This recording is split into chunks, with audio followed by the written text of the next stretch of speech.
fellow boys and girls, a very good evening and welcome to this live problem-solving session on quantitative aptitude brought to you by Talent Sprint.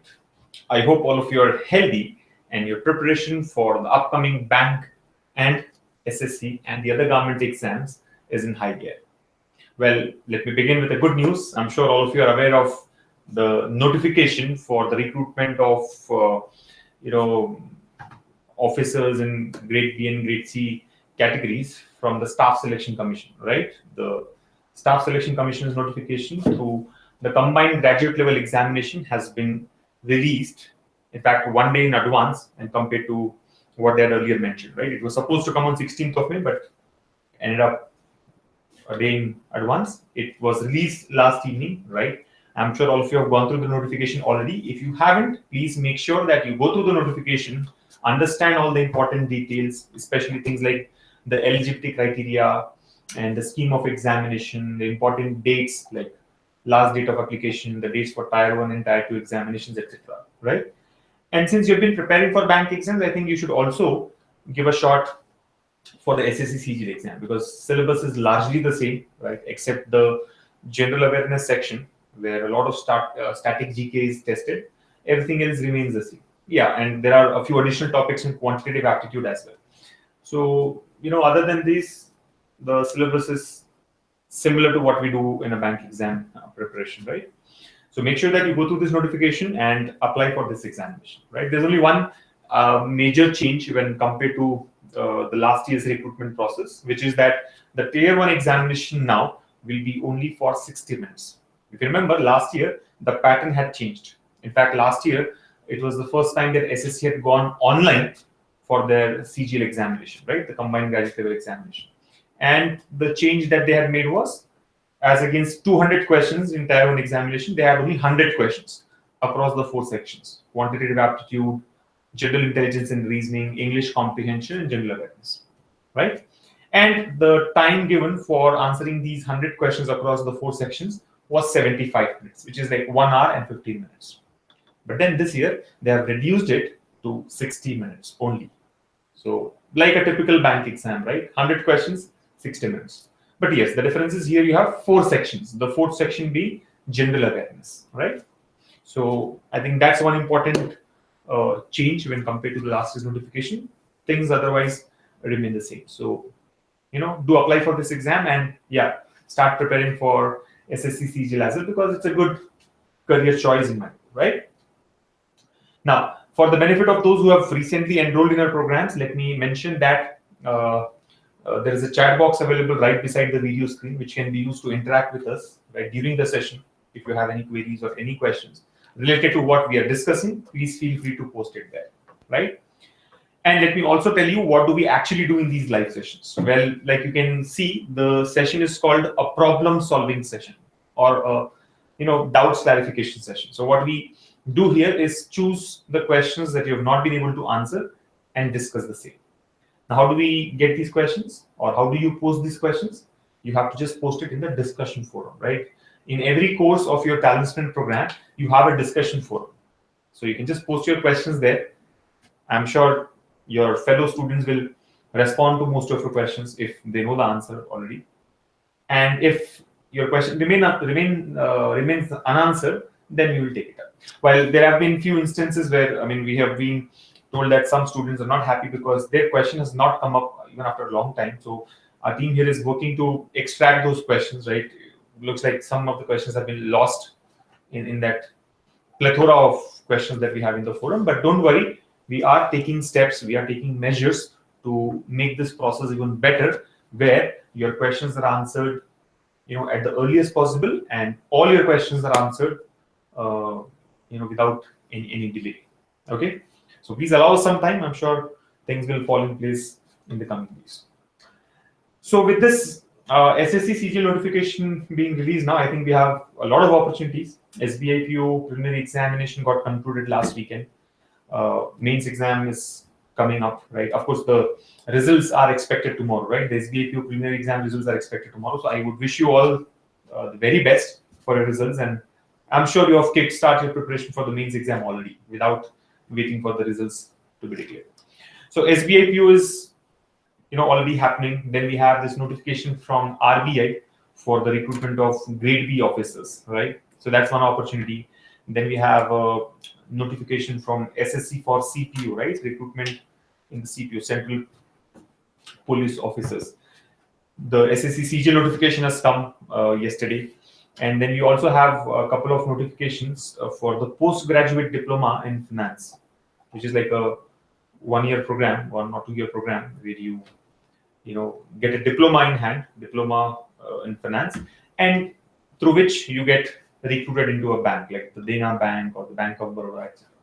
So I think good number of opportunities already out there. A lot of other opportunities are coming up. So make the most of it. Leave no stone unturned. Apply for all the exams that you can appear for using this content. And yes, make sure that you get your dream job, dream bank or SSC or the government job this year with your, right and strategic preparation. All right. Now let me quickly see who all have joined the chat. I think a lot of you have started interacting already, right? So let me say you all a hello, and then we will move on, right? I'll share the screen with all of you, listen the questions, and solve one after the other. So we have Tirumala Babu, Rashmi Nayak, Rudraditya Mohanty, we have Parik Goel, Naveen, Deepak, right? Shomu Banerjee, Amit Verma, Tanya. We also have Varun and many others there, right? Chetan, Anubha, Vishnupriya, Kisan, and others. So welcome, guys. Good to see you all. And I think we're ready to start the session. Any questions or concerns before we begin? Rishabh Jain says, I'm worried about the SBI PO prelims result.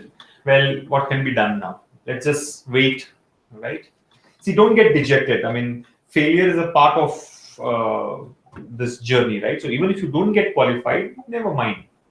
Take that as a stepping stone to success and keep moving. All right. So don't worry, right? Relax. We also have Vijay Bhavani, Amit Negi, who have joined the session. Okay, Amit Negi says there's some question in the All-India mock exam where there is a wrong answer. I request the support to make a note of this. Looks like there is some error in the data interpretation question. Answer is 407, but it is given as 410. Amit, you don't have to spam the chat box. I've seen your comment already. Please do not repost that. We also have Mamta Krishna Rao and Varun who have joined. Yeah. So shall we start? Vigneshwari is also joined the session, and she says that tomorrow is 17th May and the PO results will be out. Yes. Yes, so the SBI PO preliminary exam results are due tomorrow, right? I hope most of you, or I would actually hope all of you qualify and get a call for the next round, which is the SBI PO mains examination, right? All the best. So shall we start the session? I mean, start solving the questions? Yeah, I think Balaji, Tanya, Mamta, Amit have already confirmed that we can start the session. So let me share my screen, right? Present these questions to you and discuss the solutions. So here we go.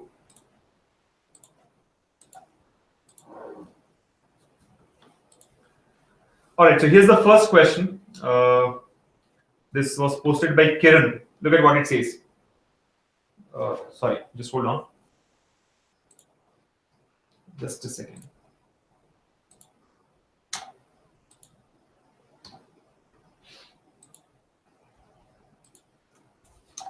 Sorry for this. Sharing the screen again. There was some problem there. Yeah. So here we go. The first question on your screens now. This was posted by Kiran. See what it says. The total expense of a boarding house are partly fixed and partly vary linearly with the number of boarders. The average expenditure per boarder is rupees 700 when there are 25 boarders and rupees 600 when there are 50 boarders. What is the average expense per boarder? It has come out as border. It's not border, it's border, right? Border. So what is the average expense per boarder when there are 100 boarders?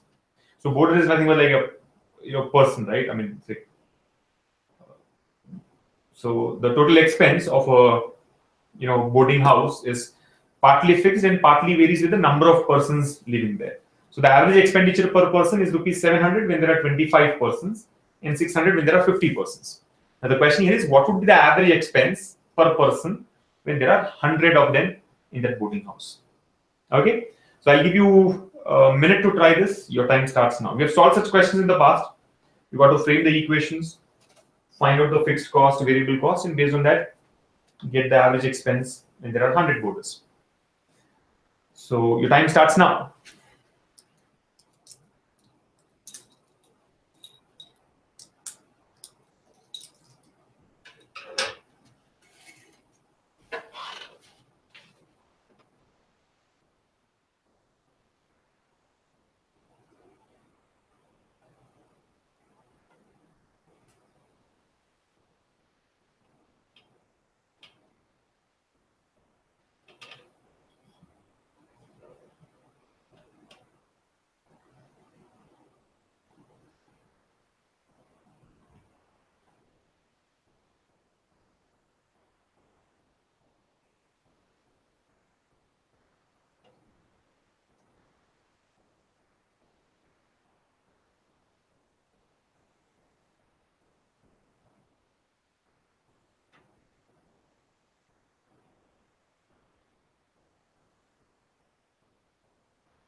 Got it? So Balaji has got 550 and Somu Banerjee has got 55. Naman Agarwal has got 550. So I think two different responses here. Let's wait for others before we start discussing it.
Done?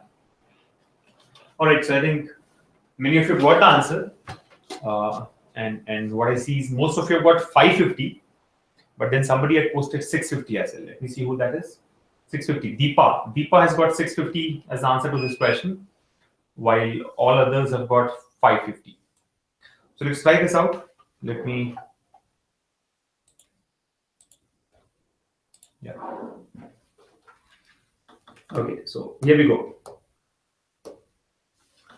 Look at the question. It says the total expense of a boarding house are partly fixed and partly vary linearly with the number of boarders. Right? So the total expense in a boarding house is partly fixed and it partly varies linearly with the number of boarders. Right?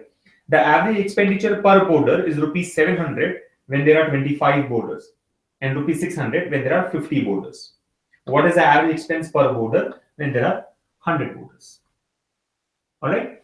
So basically, he has given us one statement which says the total expense is partly fixed and it partly varies linearly with the number of borders. The average expenditure per border is rupees 700 when there are 25 borders. So average expenditure is 700 when there are 25 borders. It is rupees 600 when there are 50 borders. He's asking us to find the average expense per border when there are 100 borders. Okay, so let's try this out. Now understand, the total expense is partly fixed. So there is a fixed component and then there is a variable component. And this variable component V here is proportional to the number of borders. It's proportional to the number of borders, right? It is partly, I mean, there is a fixed component and there is a variable component, and this variable component varies linearly with the number of borders. Varies linearly with the number of borders means what? Proportional to the number of borders. So more the number of borders, more will be the variable. Less the number of borders, less will be the variable. Okay. Now this can actually be taken as, V, the variable can be taken as k into b, where k is some constant, multiplied by the number of borders. So if you put this back into the first equation, what do we get? We get the total expenditure as f, that fixed component, plus kb, f plus kb. So this is what you got to understand, right? The total expense will be a fixed component plus k times the number of borders, where k is a constant. All right. Now, if you look at the two cases given to us, the average expenditure per border is rupees 700 when there are 25 borders. Average expenditure is rupees 700 when there are 25 borders. See, if average is if average is equal to 700 and number of borders is equal to 25, so can we say the total expenditure is 700 into 25? We are trying to use this equation, right? The total expenditure P is average into the number of persons. So 700 into 25 equals to, let the fixed cost be F plus the constant be K, and number of borders anyway is 25. So that's one equation. Similarly, we know that the average will be 600 when there are 50 borders, when the number of borders is equal to 50. So, in a similar fashion, we can say 600 times 50, which is 30,000, will be equal to the fixed component F. See, F is fixed, it does not change, right? F plus K also is a constant into the number of borders, which is 50 now. So if you see from the given data, we've been able to frame two equations. The first equation is 700 into 25, which is F plus 25K. And the second equation is 600 into 50, which is F plus 50K. Now two equations and two unknown values. What are the two unknown values? F and K. Right? F and K are the two unknown values. So can you solve these two equations to find out what F and K are? Yes, you can do that. Once you get F and K, you can substitute those values of F and K in this equation. So you'll get to know that the total equals to whatever fixed cost plus K times the number of borders. Now he's asking us to find out the average when there are 100 borders. So you calculate F and K from the first two equations. So F and K can be substituted. B is equal to 100 is given in the question itself. Can you find out the total expenditure? Yes. And once you get the total expenditure, divide by 100 to get the average expenditure. Remember, he's asking us to find out the average expense per border. He's not asking us to find out the total expense. What we get here is the total expense. But then get the total expense and from that find out the average expense. Okay. So try and solve this. Solve the first two equations. What happens? See, F anyway gets cancelled, right? F gets cancelled. What do we have now? 600 into 50 is 30,000. 700 into 25. 700 into 25 is what? 14,000 plus 3,500. 17,500. So 30,000 minus 17,500. I am doing the calculation directly. 30,000. This is 30,000. This is 17,500. What is the difference? 12,500. That 12,500 is equal to F minus F gets cancelled, right? 0. 50K minus 25K. It is 25K.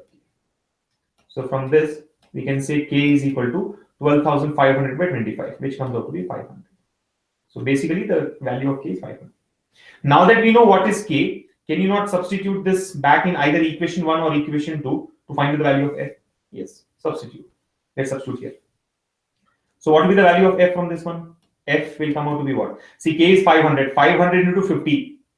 500 into 50 is how much? 25,000, right? 500 into 50 is 25,000. 600 into 50 is 30,000. 30,000 minus 25,000 is 5,000. So F is equal to 5,000. So you know F is 5,000. You know that K is equal to 500.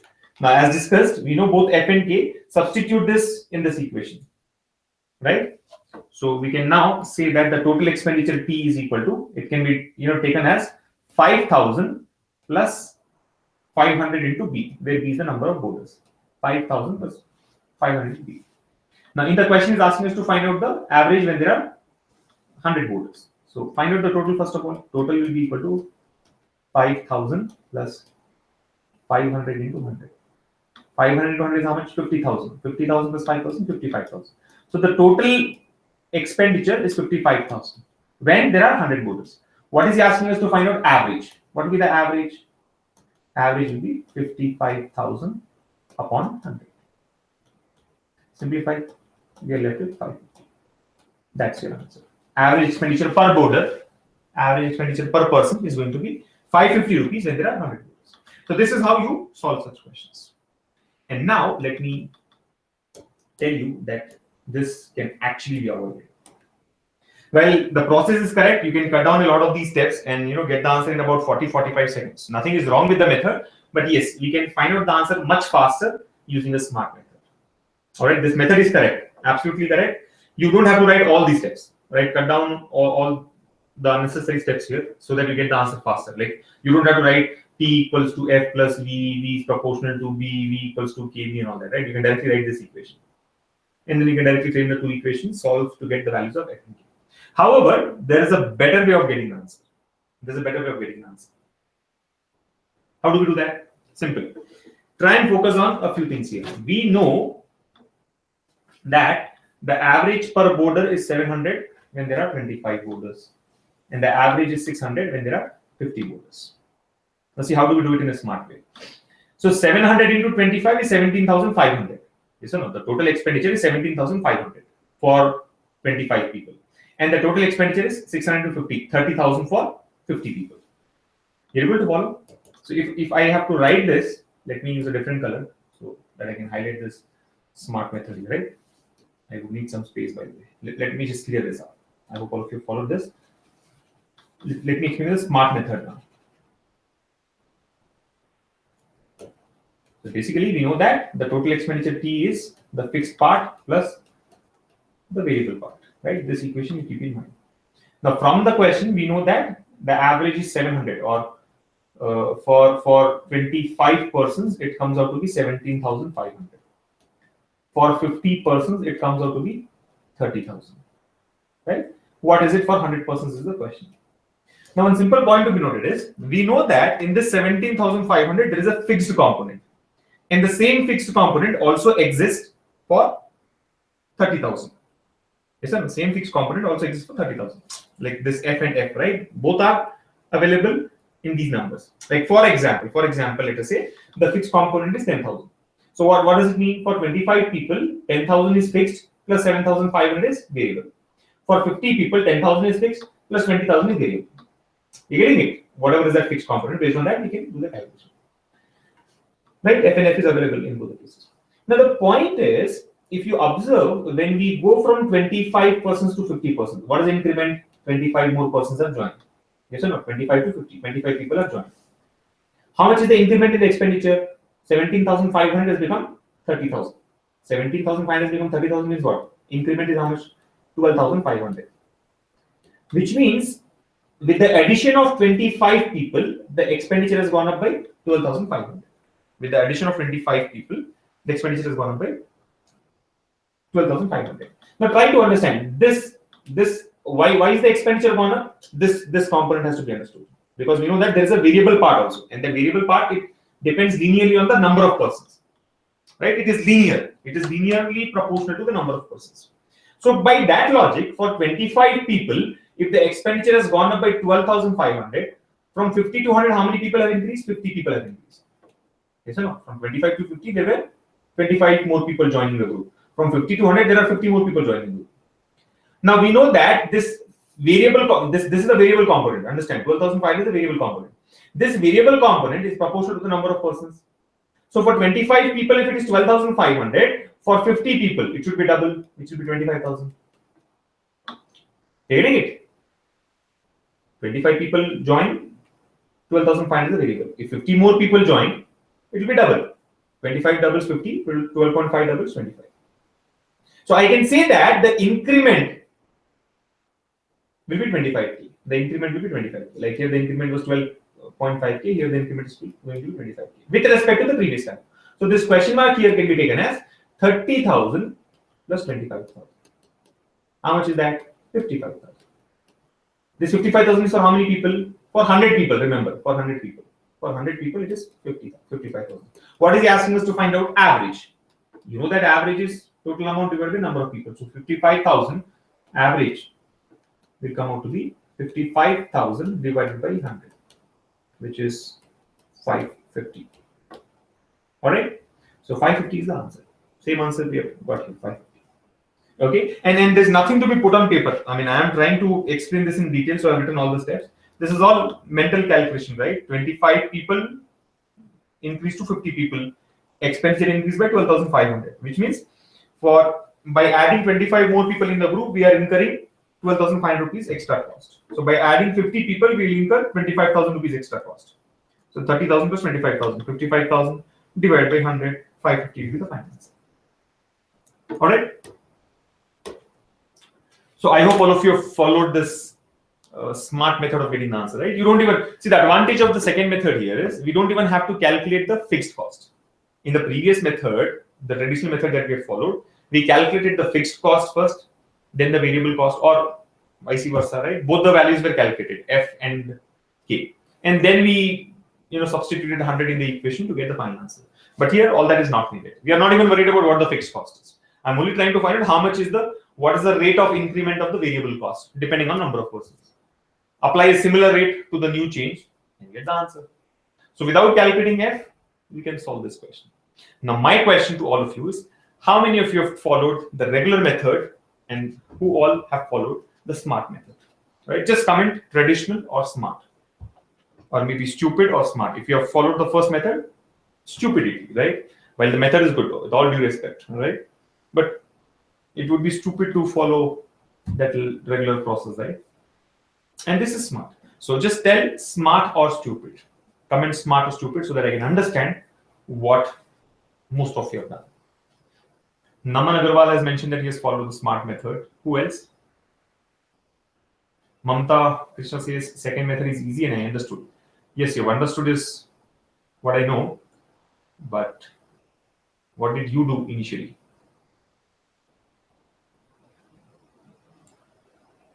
Okay, so look at this. We have hold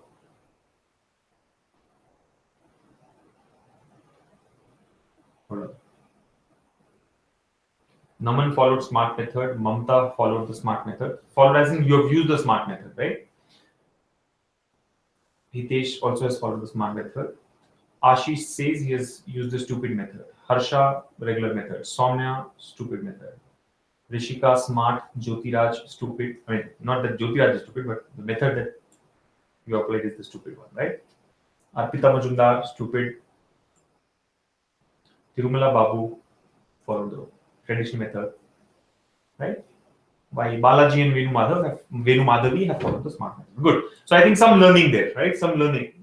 Question is simple. All of you would have solved it otherwise also, but there's a better ways of solving it. Now let me share the screen again and present the next question to you all. Right? Here we go.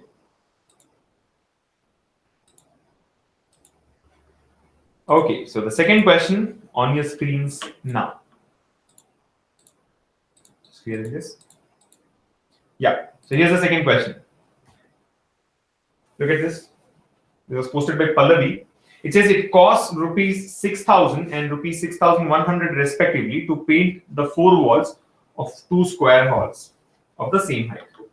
If the length of one hall exceeds the length of the other by 1 meter and the cost of painting is rupees 5 per square meter, what is the height of the two halls?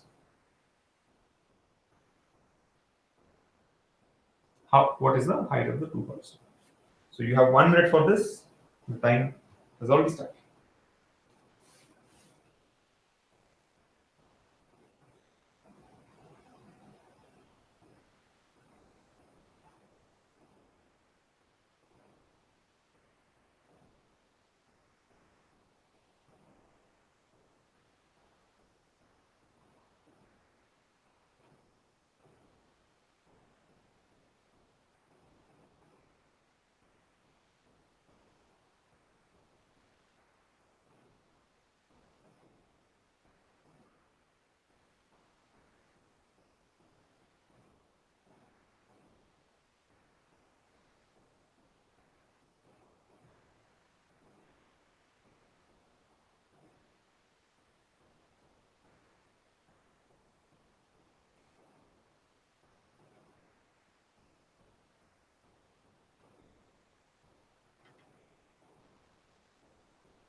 Waiting for your responses.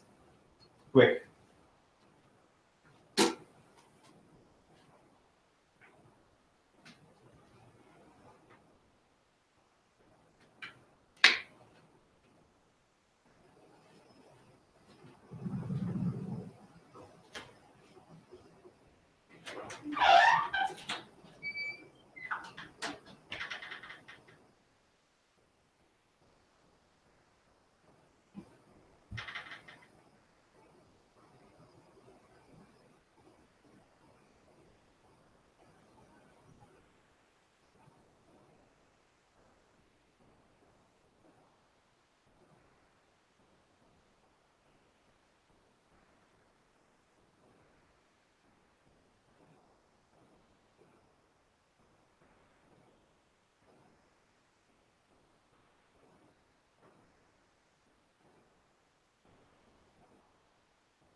Got it?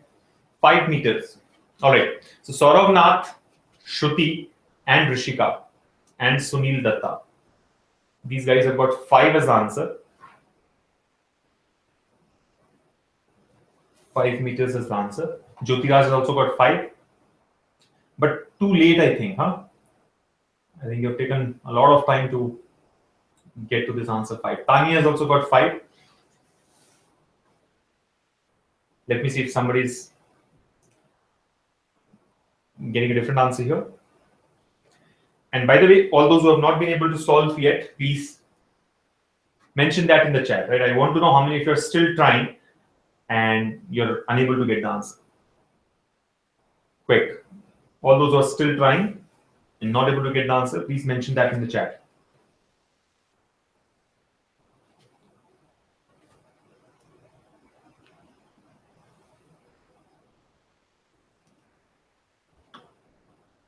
Shom Banerjee has got 5. Ashish Sonyat has got 5. Anshul Agarwal has also got 5. So time is up. Let's look at the solution now. So question was posted by Pallavi. It reads that it costs rupees 6,000 and rupees 6,100 respectively to paint the 4 walls of 2 square halls of the same height. If the length of one hall exceeds the length of the other by 1 meter and the cost of painting is rupees 5 per square meter, what is the height of the 2 halls? What is the height of the 2 halls? Right? So basically he has given us the total cost of painting 2 different halls, right? 6,000 for one hall, 6,100 for the other hall, right? So there is a 100 rupee difference. Why is it so? So basically we are painting the 4 walls, right? 4 walls of 2 square halls. What do you mean by square halls? All the 4 sides are equal of this hall. And the height is same, of the same height. Both the halls have got the same height. Okay. If the length of one hall exceeds the length of the other by 1 meter, the length of one hall exceeds the length of the other by 1 meter, and the cost of painting is rupees 5 per square meter, what is the height of the 2 halls? We know that the height of both the halls is same, but what is that height is the question. Well, the height is same. What is actually the height is the question. So how do we solve this? See, first of all, let us understand that the difference in price is how much? 100 rupees. One hall costs 6,000, the other hall costs 6,100. So the difference in price is 100 rupees. 6,100 minus 6,000, which comes out to be 100 rupees. Now, let us find out how many square meters of painting was done additionally. See, this is the additional cost. Difference is nothing but the additional cost, let me say. In one of the halls, right? Additional cost. How much is that? 100 rupees. Why is that additional cost come into picture? Because we have painted some additional area. Yes or no? One hall was lengthier than the other by 1 meter. So, of course, there was some extra area to be painted, and that is why we had incurred this additional cost. Now, how much area got painted is the question. How much of additional area got painted? How do we find it out? We know that the cost of painting is rupees 5 per square meter. The total extra cost that we have got is 100 rupees. So additional area, can you find the additional area? We can. See, we know the extra cost, we know the cost per square meter. So find out how many meters, how many square meters can be painted in this. 100 rupees divided by 5. Are you able to follow? The additional area that we have painted is 100 by 5 because for that additional area we had spent 100 rupees. And per square meter, the cost is 5 rupees. So 100 by 5, 20. 20 square meters. So we know that the additional area is 20 square meters. Now, if you observe, we know that both the halls are square in shape, right? Both of them are square in shape. So this is one hall, let's say hall number 1, the other hall, hall number 2. Both are square in shape. Of course, one hall is lengthier than another. How much lengthier? See, the length of one hall exceeds the length of the other by 1 meter. So basically, if let's say this is x, this will be x plus 1. This will be x plus 1, right? Both are square halls, right? So all the four sides, see, obvious that all the four sides will be lengthier by 1 meter each, right? This will be x plus 1.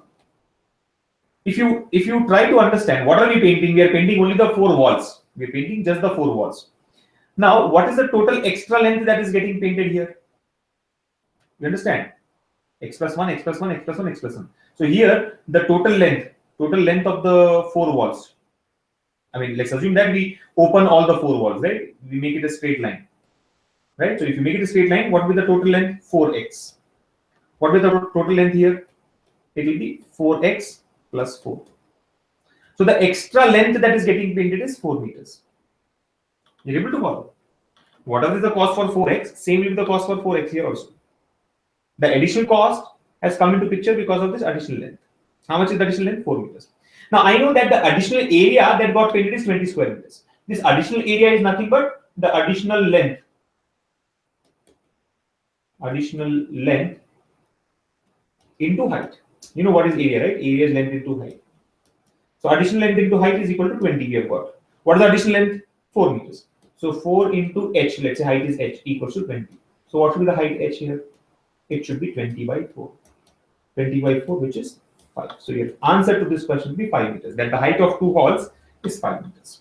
However, let me tell you, you will not be writing all these steps in the exam. Cut down on the number of steps, right? Explanation is lengthy, but when you do it yourself, the solution is not lengthy, right? You will get it really quick. You're able to follow?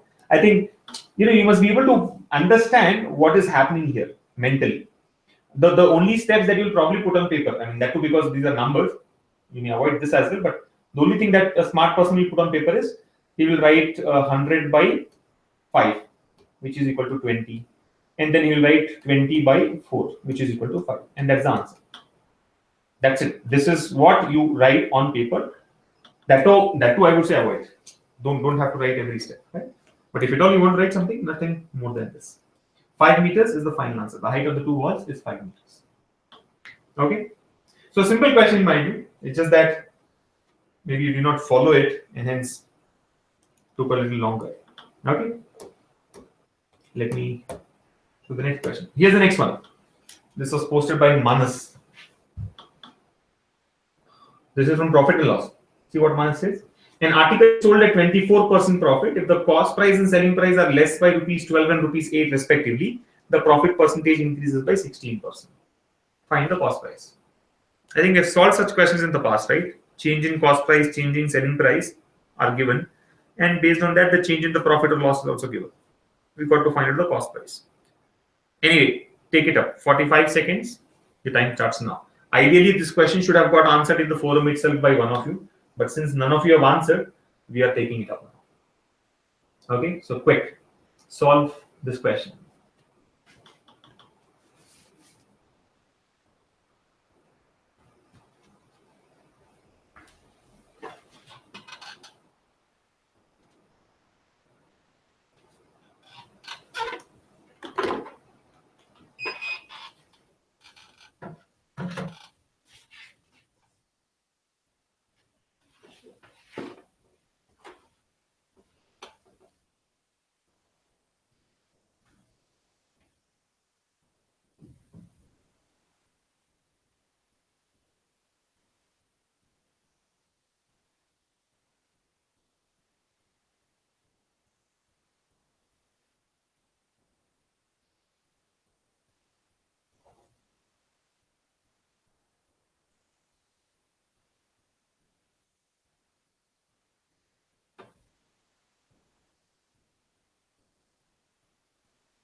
Got it?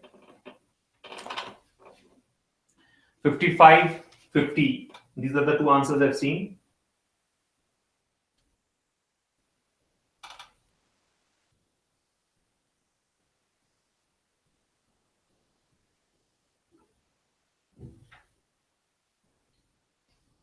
$55 and 15, huh? Sorry, 55 and 50.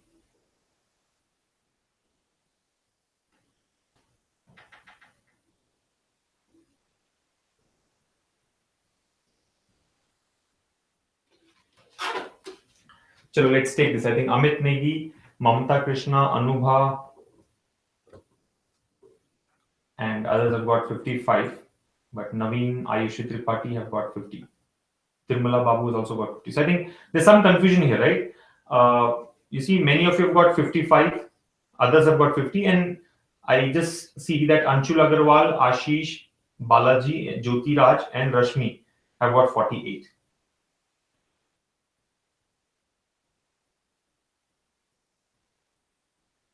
Right? So is it 48 or 50 or 55 is the question. Let's try this. See what happens. So the question here says an article is sold at 24% profit if the cost price and selling price are less by rupees 12 and rupees 8 respectively. The profit percentage increases by 16%. Find the cost price.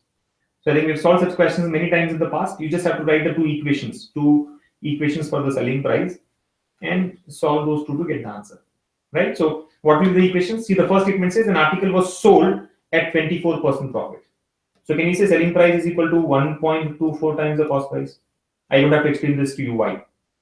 Why are we taking it this way? Go and watch the profit and loss video, you'll understand, right? If the profit is 24%, selling price will be 124% of cost price. 124% is 1.24C. Now, if the cost price and selling price are less by rupees 12 and rupees 8 respectively, then the profit percentage increases by 16%. That means in the second case, let's say the profit percentage increases by 16%. Selling price is S dash, let's say, which is equal to, see, profit percentage increases by 16% means what? Earlier the profit was 24%, now the profit is 16% more. So 24 plus 16, 40%, right? So we can say the selling price S dash is going to be, you are able to follow the new profit. Let me find out, write the profit percentage first of all. The new profit is going to be 24% plus 16%, which is 40%. You don't have to write this in the exam, just trying to explain this in detail. So S dash should be equal to what? If the profit is 40%, selling price will be 140%. So which is 1.4 times the cost price C dash. But we know that selling price S dash and the cost price C dash have been reduced by 8 and 12 respectively. See, the cost price and selling price are less by rupees 12 and rupees 8 respectively. So cost price has been reduced by 12, selling price has been reduced by 8. So can we say the new selling price S dash is original equals to 1.4 times the new cost price C dash is equal to the original cost price C minus 12. That's it. S minus 8 equals to 1.4 into C minus 12, where S is equal to 1.24C. Substitute here. From the first equation in there, S is 1.24C. So overall, what do we get? 1.24C minus 8 equals to 1.4 into C is 1.4C minus 1.4 into 12, 16.8. That's it. One equation, one variable, solve for cost price and get the answer. And yes, cut down a few steps, right? I mean, you will not be writing this in the exam. You should directly know that profit is 140%. You should not write this also. You're not going to get extra marks for writing S dash equals to 140% of C dash, right? You should directly write S minus 8 equals to 140% of C minus 12. Now solve for this, what do we get? 1.4C minus 1.24C, which means 0.16C equals 16.8 minus 8, 8.8. So by solving this, what do we get? The cost price will be 8.8 by 0.16 or 88 by 1.6 or 880 by 16, which is like 110 by 2, 55. 55 is the answer. Okay. Cost price is 55, right? That's what we are required to find. Cost price is going to be 55. So 55 is there in the options? Yes, option 2 is the answer. So I thought it was a simple question, just two equations. S equals to 1.24C, S minus 8 equals to 1.4 into C minus 12. Two equations, two unknowns, we can solve. Right? But my concern is, Why is that you've got a variety of answers? 55 is straight and simple, right? Why did many of you mark 50 as the answer? And how come a lot of you have got 48 as the answer? Soumya Banerjee has mentioned that he's already solved it in the forum. So I think we've made a mistake by taking this up. But I'm glad even after that. I mean, Shaumu, I appreciate that you have solved it. Thank you very much for that. And you should continue doing so. In fact, all others should also try and answer more and more questions in the forum, right? So that we are left with only the most typical ones for our live sessions. But what is, I mean, I'm glad that I've taken this in the session today because I figured out that a lot of you are not able to solve even this one. My question is to all those who have got 48 and 60 as the answer. What did you do? Anshul Agarwal says, I just saw that 48 is the multiple of 12 and 8, both. And as other options are not divisible by 12 and 8, the answer should be 48. Please confirm if this logic is correct. No. No, I don't think that's the logic you should be applying. I mean, if your 48 is not the answer, first of all. You should first ask me, please confirm if 48 is the correct answer. 48 is not the answer. The answer is 55. Don't apply such stupid logic. Right? I mean, how did you just say that 12 and 8 multiple, the only multiple there is 48, so 48 is the answer? Huh? No. Amit Negi says, can we not take cost price as 100? It will be easy. I'm really confused which method I opt for. You can go for cost price as 100, nothing wrong. Or can you go for cost price as 100? No. No, hold on. Amit, you cannot take cost price as 100 here. I'll tell you why. The problem is in the second scenario, he's mentioned about the selling price and cost price being rupees 12 and rupees 8 less. See, some absolute values have been given. So when you're taking the second case, you have to reduce the cost price by 12 rupees. You have to reduce the selling price by 8 rupees. Now this reduction of 12 rupees will be done on your 100 rupees assumption. But that 100 rupees assumption is incorrect. See, 12 rupee reducing 100 by 12 is different and reducing 200 by 12 is different. Let's assume the cost price can be 100 or 200. If you have assumed 100, 100 minus 12 will give you 88. But actual cost price is 200. 200 minus 12 is 188. You're getting it? You can start with 100% probably, but not with 100 rupees, right? So you go for, again, the question would be, when do we use cost price as 100 then? In which situation should we use the cost price as 100? In situations where there is no absolute change given in the question. If the same changes are given with respect to percentages, then you can definitely do, right? See, instead of saying that selling price and cost price are reduced by 12 and 8 rupees, if he says 12% and 8%, then you can, assume the cost price to be 100% and apply the process. But that's not the case, right? Here, actual values have been given: 12 rupees, 8 rupees. So don't go for the assumption of 100 rupees. All right.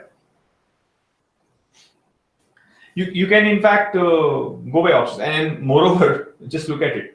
How do you even assume that the cost price is 100?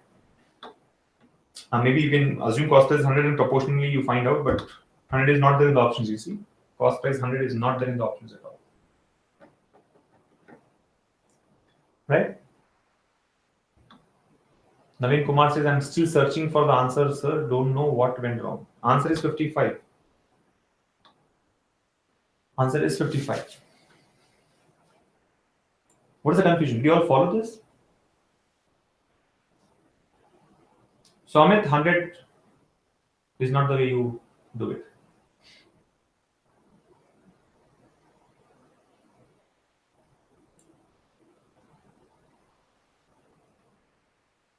Tirumala Babu says, done mistake while taking profit equation in second case. Yes, mistake means minus 0.25. Nobody will give you half mark just because your solution is half correct.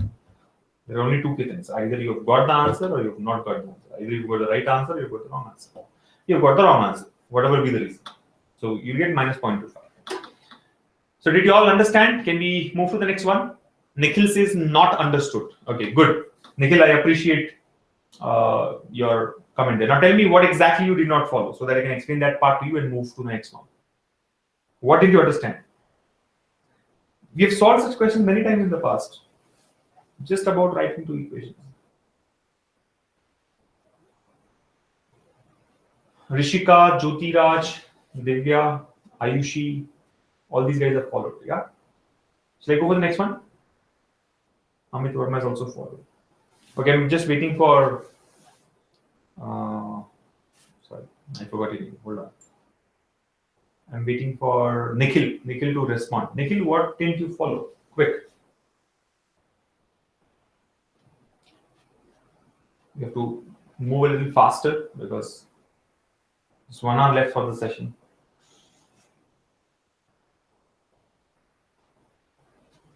Nikhil? Nikhil, I'll wait for 10 more seconds and then just move forward.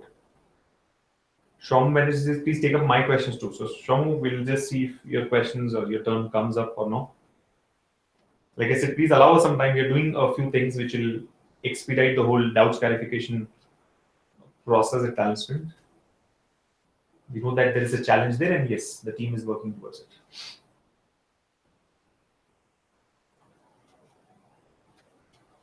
Rishabh Jain says, will there be mock test according to SBAPO means pattern? Yes, definitely yes. There will be mock test according to the SBAPO means pattern. And we will also have descriptive paper, by the way. For those who are not aware, we conduct a descriptive test also in the online format. Yes, there won't be any scores for that. Correcting descriptive paper is not an easy task. But then you'll at least get that feel of writing the descriptive paper, right? Online in the online format.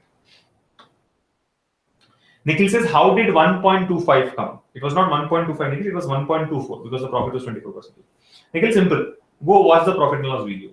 I can understand from your question that you have not watched the profit and loss video. Even if you have it watched it already, go back and watch it again because that's very, very basic, right? What you're asking is very simple stuff. Looks like you did not go through the video. So just go back, watch the profit and loss video. It's a very basic concept. And I think I had explained it, right? If the profit is 24%, selling price will be 124% of the cost price. 124% is 124 by 100, which is like 1.24. Okay. So let me share the screen and move to the next one now. So here's the next question.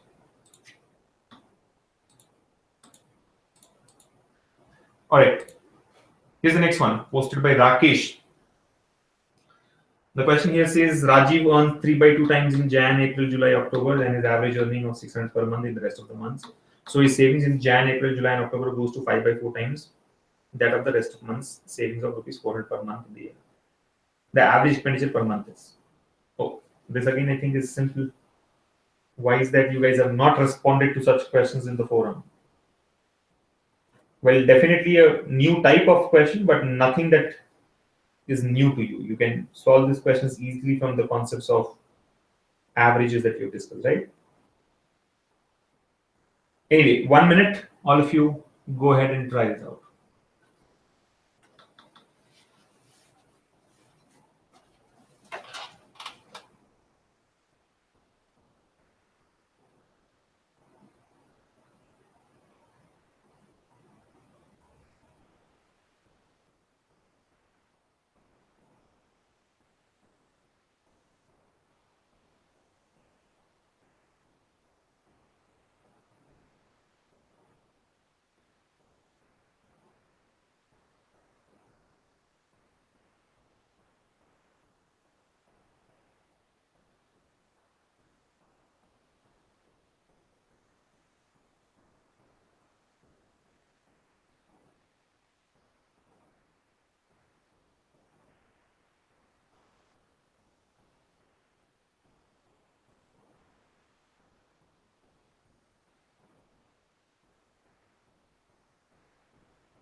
Got the answer? Okay, option 1. Vinay has got option 1, 266. Balaji has also got option 1, 266. Nayan says, can the last question be solved using only ratios? What was the last question, by the way? Sorry, I don't. Did you all get option 1 for this? No. Only two of you have got the answer. Okay, Shruti has also got it. Shruti says she solved it in the forum as well. Okay, so apologies that we have chosen this question again, right?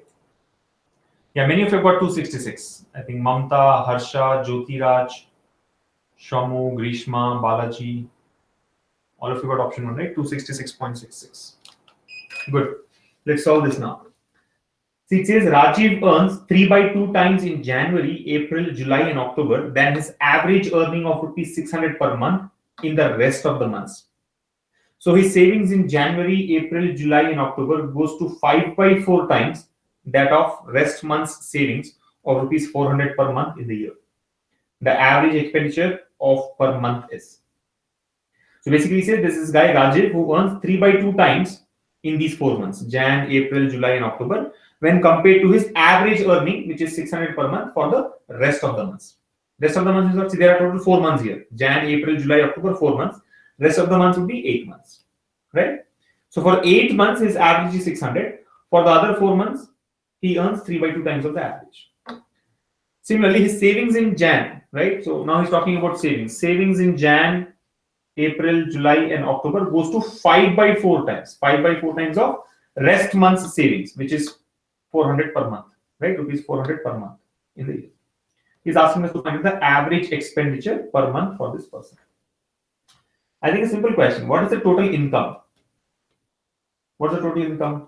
See, for 4 months, for 8 months, he earns 600. So 8 into 600.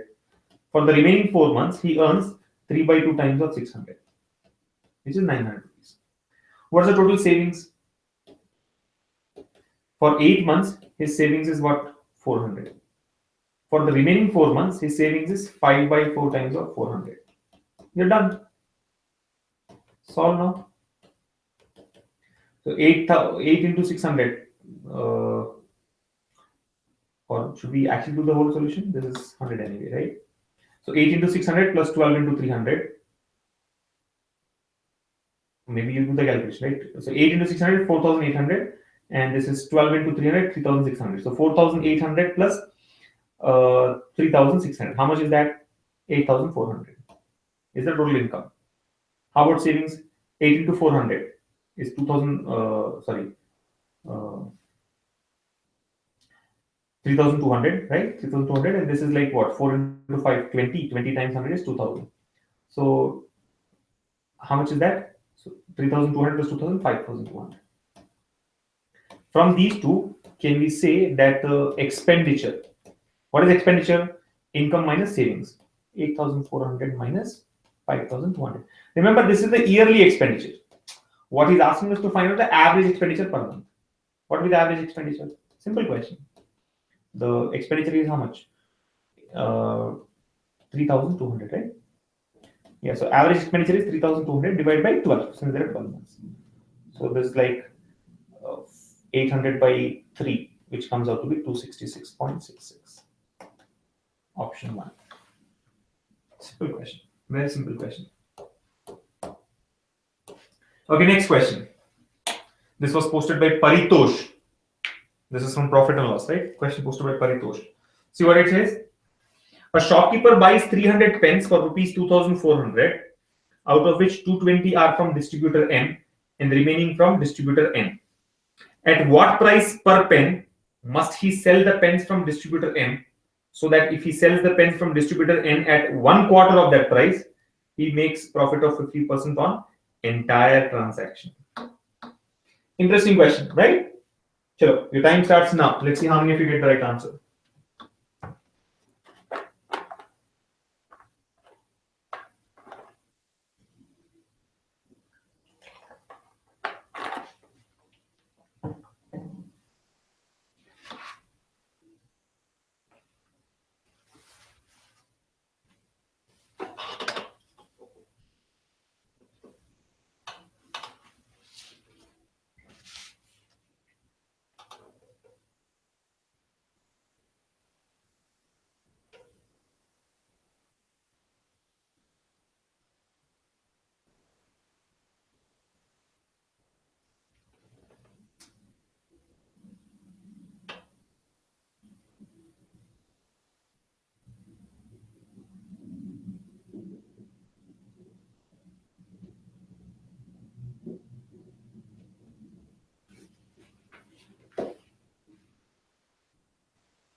Done.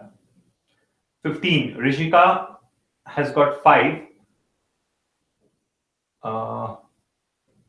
Okay, and Mamta has got 15. Somu Banerjee has got 5. Anshul has posted some explanation there where he's getting 3,600 on the right hand side. Hitesh has got 15. So I think the confusion is it 15 or 5? Jaya and Pradeep have also got 15. Waiting for more responses.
Done?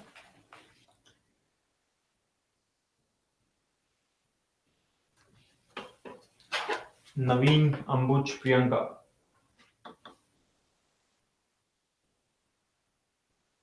Achha, looks like some of you were actually telling me that it was option 5 and not 5.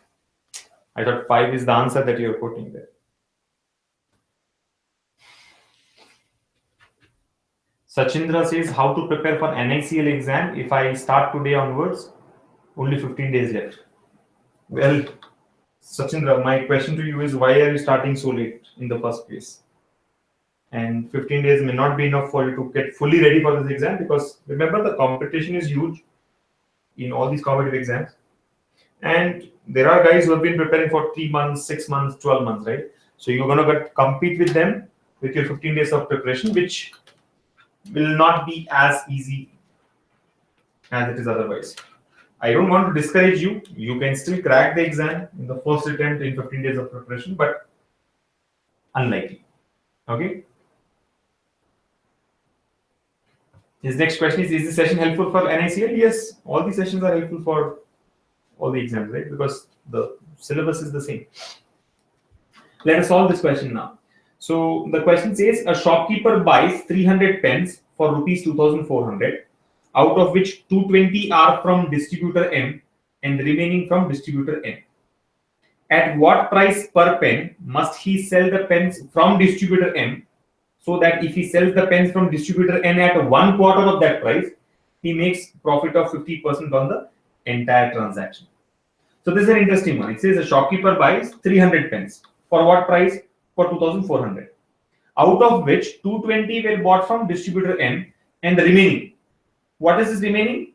See, 300 pens, 220 from one distributor, so remaining are 80. So the remaining 80 pens were bought from distributor N.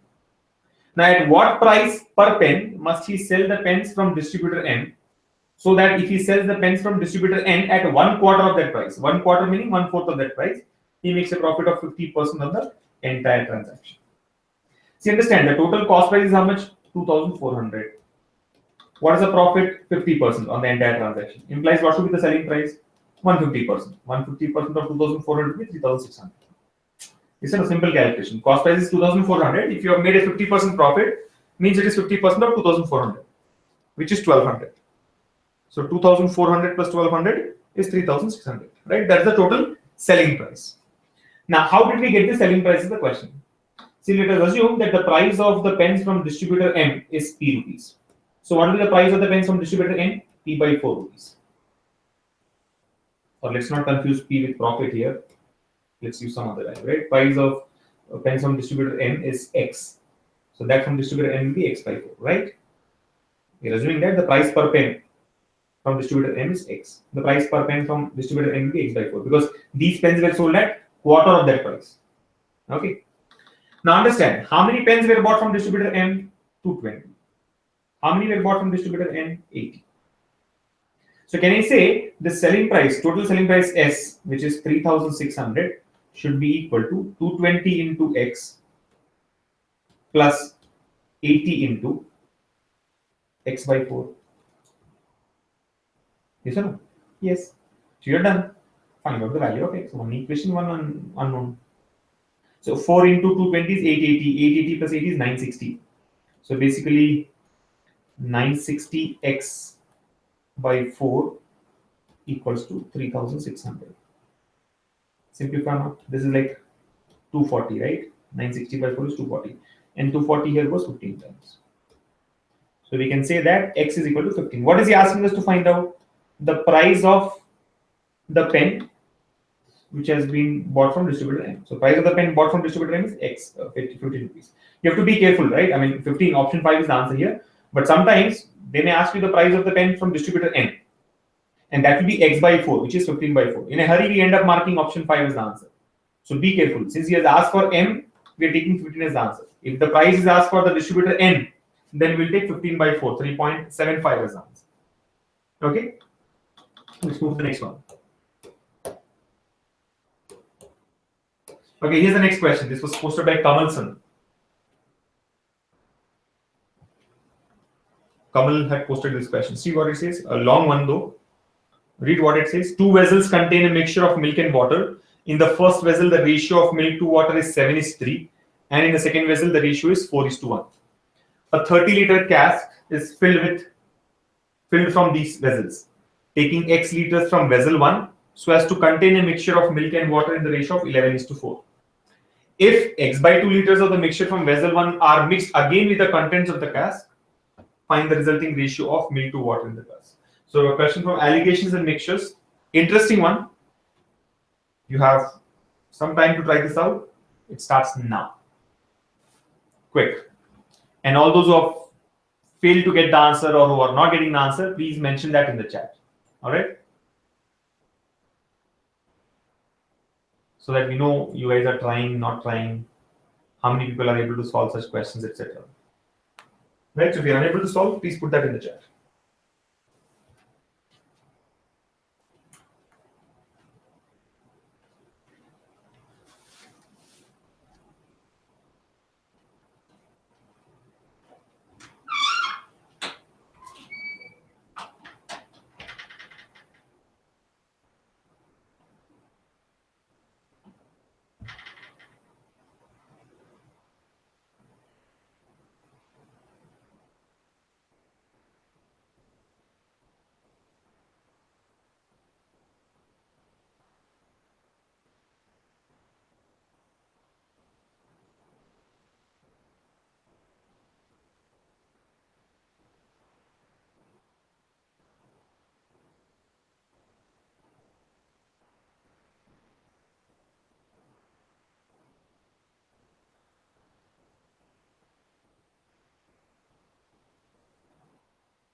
Okay, good to see that Nilesh Chaudhary has mentioned that he's trying it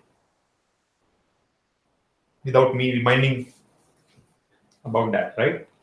It helps me understand. See how many people have got the answer. Where are you guys getting stuck? Right? So just don't comment only when you've got the answer. Even if you're not getting it or you're trying it, keep mentioning that. Arup has also mentioned that he's still trying. So not a very easy one for many of you. Now look at this. Ambud Sharma has got option 5. 29:11 is what he's got. Many of you mentioned option 5 by the way. Yeah, Jay Vinayak Sharma. We have Pradeep Kumar, Mamta, Harsha, Rishika, Amit Verma, Tanya, Anshul, right? Anil Sen is still trying. Vinay. So many of you got option 5 as the answer, but after that last live session, I don't believe you guys when you say 5th option. None of this is the answer. While you may be correct, what matters to me is the right answer, right? Last time, if you remember, most of you got option 5 as the answer for a particular question, and you got +1 marks there, but you actually got lucky, I would say, because your actual answers were not matching with the correct answer. You getting it? None of this. Could be 21:9, could be 17:14, could be 27:16. Anything is none of this, right? So I want all of you to actually tell me what exactly have you got? What is the ratio that you've got? And I'll still wait for a few more seconds because many of you have mentioned that you're stuck, right? Arpita Majumdar, Hitesh, Shruti, Shamu Banerjee, Kshitiz, Naveen, Balaji, Mohana, Preetam. Why? Why is that you guys are not able to solve it? Your friends are able to do it, right? Ashima says couldn't do it. Why?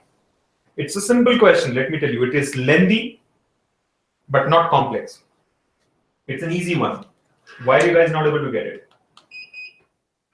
So you have a few more seconds. Do it. I'm sure you can get it. Anubha says not getting how to solve. There's nothing new here. You know all the concepts.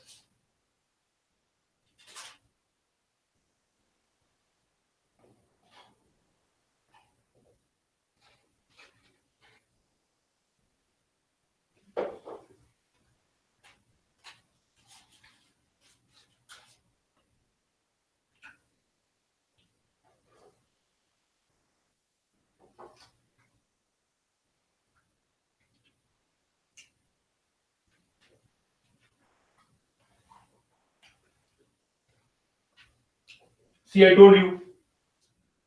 Your answers are not matching. Well, many have got 29:11. There's a different answer available. Shashi Kumar got 11:4.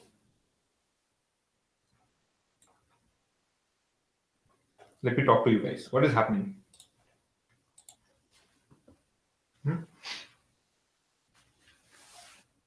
Venu Madhavi has also mentioned that he's not getting it. Preetam Das says, I feel tough when I solve arithmetic ability questions. But this was easy in my view. Of course, there were there's a combination of two questions clubbed together. And that's what is happening these days, right? I mean, if you look at SBI PO exam or IBPS PO exam, last year's paper or maybe this year's paper as well, the questions have been made complex just by using a combination of two simpler questions, right?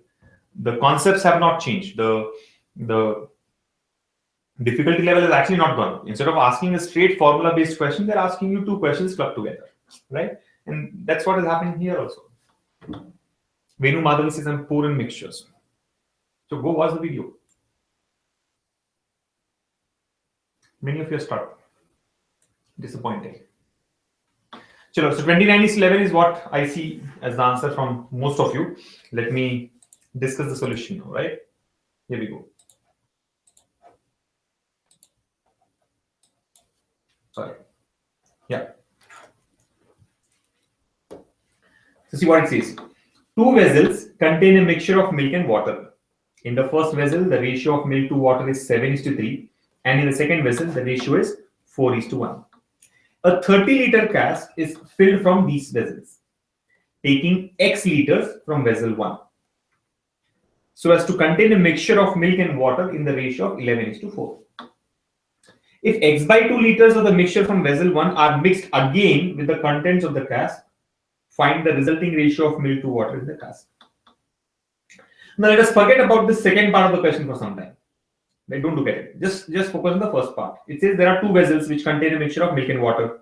The first vessel has got the milk and water in the ratio 7:3, and the second one have it in the ratio 4:1. Now there's a 30-liter cask. So there's another container, capacity of which is 30 liters, let's say, is filled from these vessels. The 30-liter cask is filled from these vessels. Right? Which vessels? The first and the second vessels given here. Taking X liters from vessel 1. So they've taken some quantity from vessel 1. Taking X liters from vessel 1, and the remaining, what is the remaining? 30 minus X. See, if they have taken X from vessel 1, they will take 30 minus X from vessel 2. So that the mixture of milk and water will be 11:4.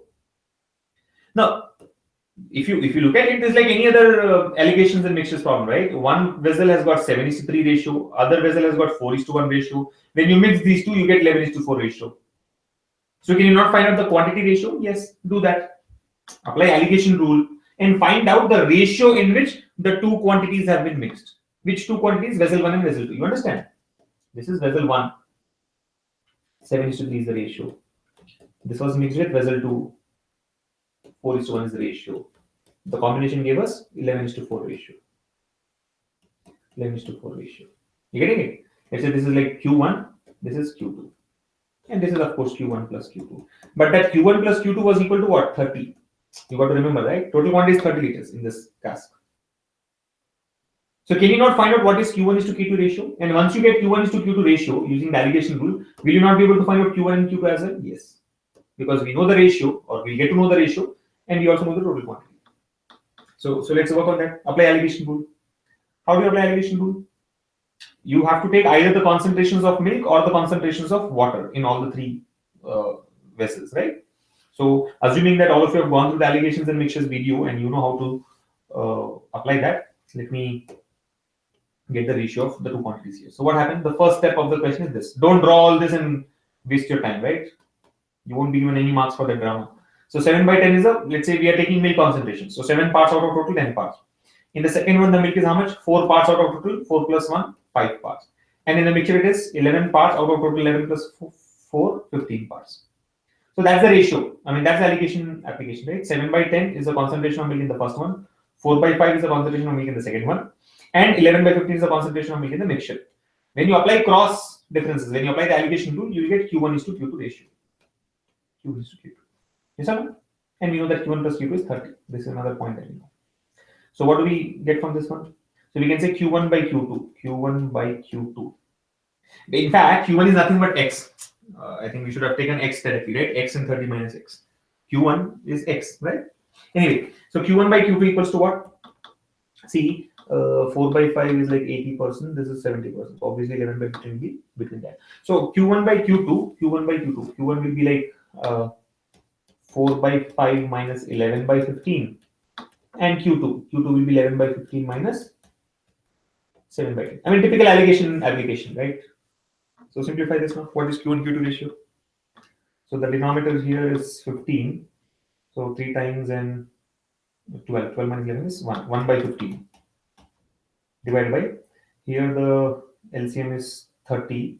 2 times 22. 3 times 21. 22 minus 21 is 1. 1/30. So basically what happens? The ratio becomes 2/1, right? See, this is 1/15 by 1/30. It becomes 30/15, which is 2/1. So basically Q1 is to Q2 is in the ratio of 2:1. And Q1 is nothing but X there. And we also know that Q1 plus Q2 is 30. So from this ratio, what do you have to do? You actually have to divide 30 in the ratio of 2:1. What is this 30? Total quantity, Q1 plus Q2. This is Q1 plus Q2. And this is Q1 is to Q2. So find out the individual quantities. 30, if you have to divide in the ratio of 2:1, it will be 20 liters is to 10 liters. 20 liters and 10 liters. You getting it? So basically Q1 is 20 liters, Q1 is 20 liters and Q2 is 10 liters. So one part of the problem is done, and this is nothing. There's nothing new about it, right? We have done these type of questions n number of times. Please cut down the number of steps and keep it simple, right? Don't complicate it. Now we know that this x liters from vessel 1. Vessel 1, the quantity is 20, so I can say this is 20. And obviously the other vessel will have 10 liters. If this is 20, the other one 10 liters. Now look at the second part. If x by 2 liters of mixture from vessel 1 are mixed again with the contents of the cask. Now what is x by 2? See, if x is 20, x by 2 will be 10. Yes or no? So basically now we are doing 10 liters of mixture from vessel 1. Which is vessel 1? This is vessel 1. Right? So from this we'll take 10 milliliters more. X by 2 liters of mixture from vessel 1 are mixed again with the contents of the cask. Now understand, what are the contents of the cask? This is the content of the cask. So we are going to take 10 liters from this one and mix it with this one. The contents of the cask is nothing but the milk and water, which is in the ratio of 11:4. Find the resulting ratio of milk and water in the cask. Find the resulting ratio. So you have to apply the alligation rule once again. As simple as that. You just have to apply alligation rule once again. So one part is over. I'm doing the second part now, right? Second part. What happens in the second part? See, it is like this. I mean, again, you don't have to do this in the exam, but just for the sake of simple explanation, right? 7:3 plus 11:4 will give you what is the question. What ratio is the question? How much are we going to take from the 7:3 vessel? X by 2 liters, which is 10. How much is 11:4? See, 11:4 is 30 liters. We have already established. So the only difference is this time when you apply alligation rule, you know the ratio of contents in the first vessel, ratio of contents in the second vessel. The ratio of contents in the mixture has to be evaluated, while the quantities have been given. See, what's the difference? Earlier, the quantities were not given. Q1 and Q2 were not given. The three ratios were given. Now, the quantities have been given and two of the ratios have been given. So just apply alligation rule again and you get the answer. I mean, you can either apply alligation rule or you can go for writing an equation to find the answer. Either ways it works. You're able to follow. Like for example, if you don't want to apply alligation rule, see, same thing, apply alligation rule. What happens? 7 by 10. This is 11 by 15. So 7 by 10, 11 by 15. I'll write it here. If you have to apply alligation rule, what do you do? 7 by 10 in the first one. Let's take milk concentrations. 11 by 15 in the second one. The mixture has to be calculated ratio. And the quantity ratio is 10:30. So you can solve for M. M is equal to what is the question? That's what is the question. M is equal to what? You can solve for M from this. Or the other way of doing it is just divide 10 liters in 7:3. So, you know, this is like milk is to water, right? Milk is to water. This is milk is to water. Right? You're able to follow. Milk is to water in the first one is 7:3. In the second one it is 11:4. So M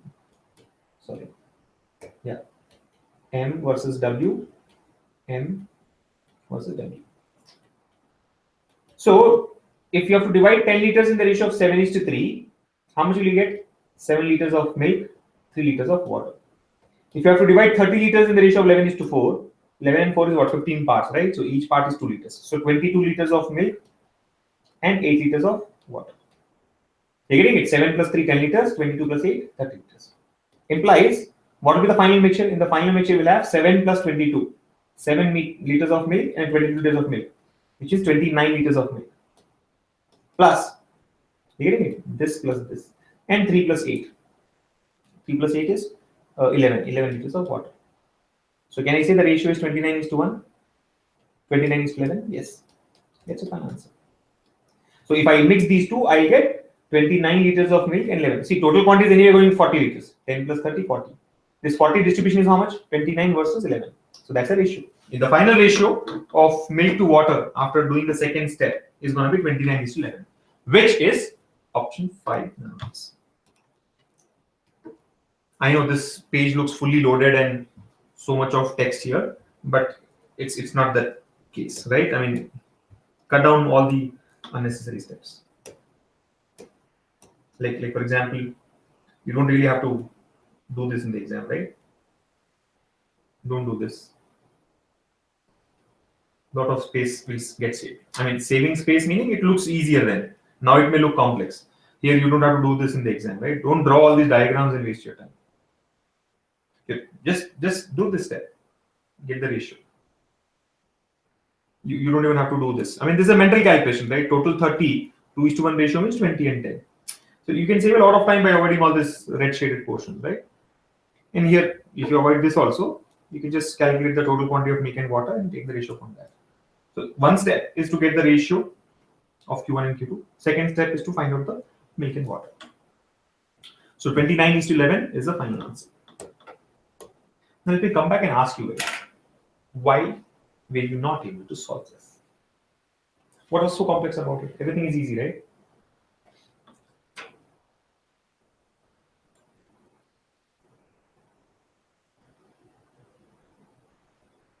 Did you all follow now? Got it? Okay, Ayush Tripathi has mentioned, please explain the second part again. Well, I will not do the whole explanation again. I'll just explain you what is happening there. See, if you have understood the first part, the second part is also similar. The only difference is we have two vessels, vessel 1 and vessel 2. We have taken some content from vessel 1, some content from vessel 2, mixed it to form a mixture. What a mixture.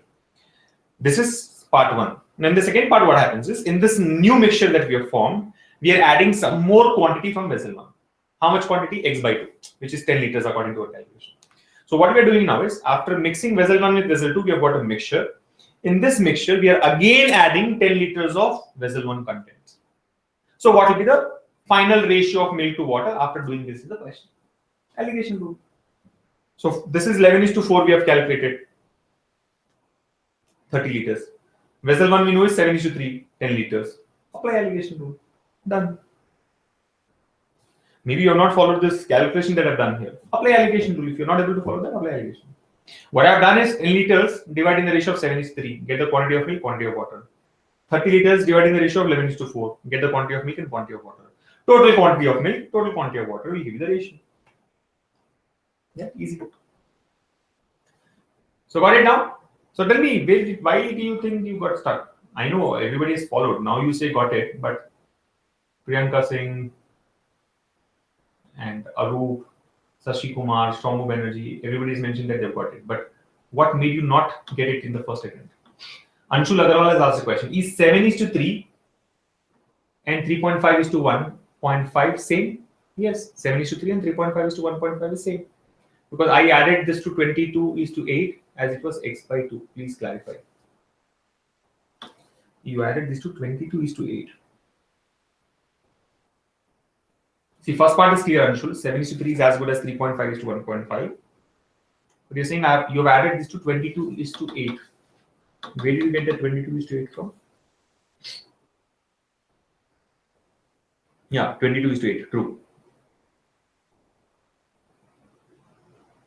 Acha. So you added 3.5 and 1.5 to 22:8. No, but understand, Anshul, that if you add only 3.5 and 1.5, you are taking only 5 liters, right? 3.5 plus 1.5 is 5 liters.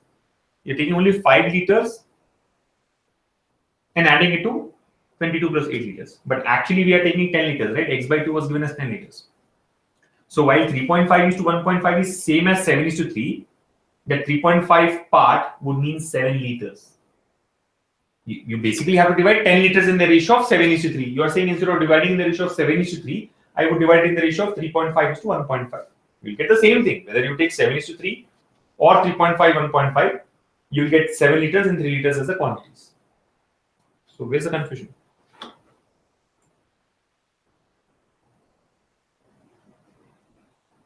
No, Anshul, so I know what you've done. You've added 3.5 to 22, you got 25.5. And you've added 1.5 to whatever, 8, you've got 9.5. But that way, you're adding only 5 liters of quantity. Actually, we're supposed to add 10 liters of quantity, no? See, Tanya has also mentioned the same thing, right? But we had to add 10 liters. So I hope Anshul, you have followed it. Yeah, he's got it, he said. Let's move to the next one. I think we are running short on time. Let me share the screen again and present the next question to you all.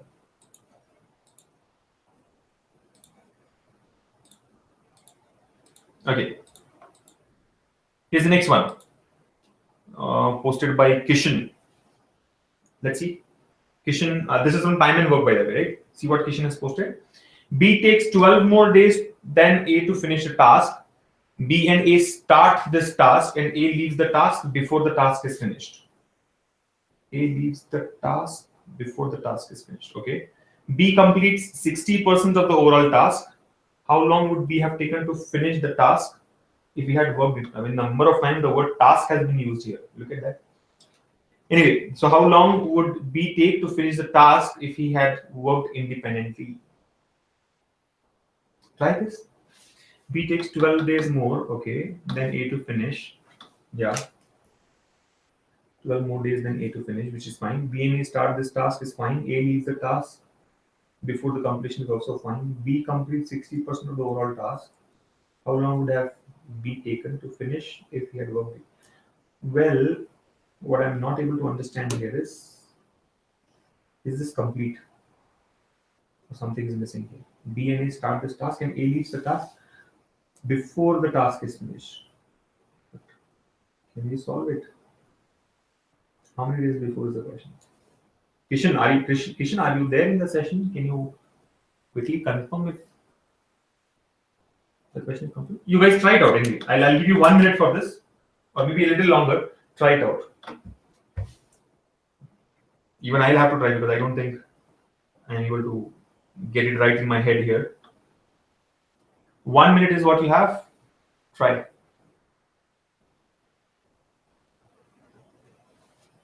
Quick.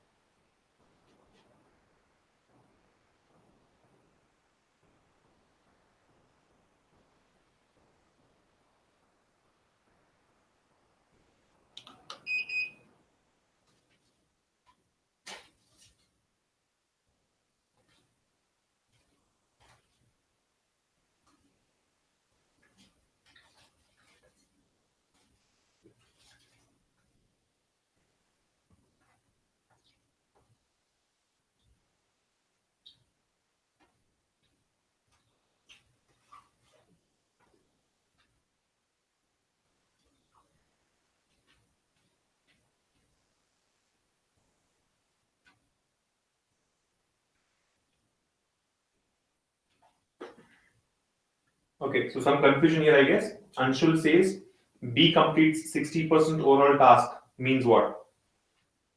Means the same, Anshul, that out of 100% of the work that they have done, B has contributed to 60%. So which means A has done the other 40%. Simple, right? B has done 60, A has done 40. And Muthu Rajan says A and B together complete 40%. No. A and B together complete 100%, of which B was able to do 60% and A was able to do 40%.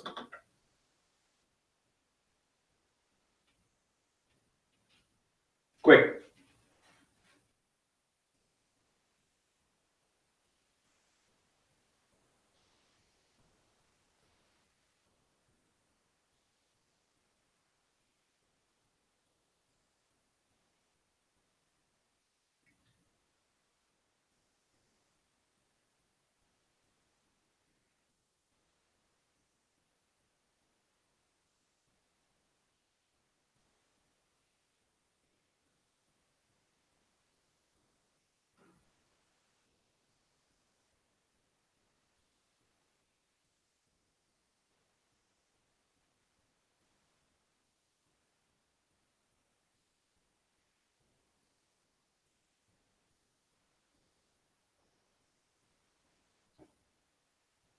Got it?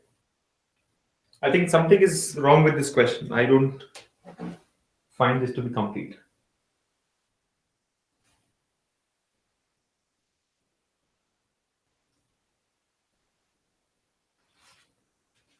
Okay, by the way, I have a very important update for all of you. Shamu Banerjee is already mentioned here that the SBI PO preliminary exam results have been declared.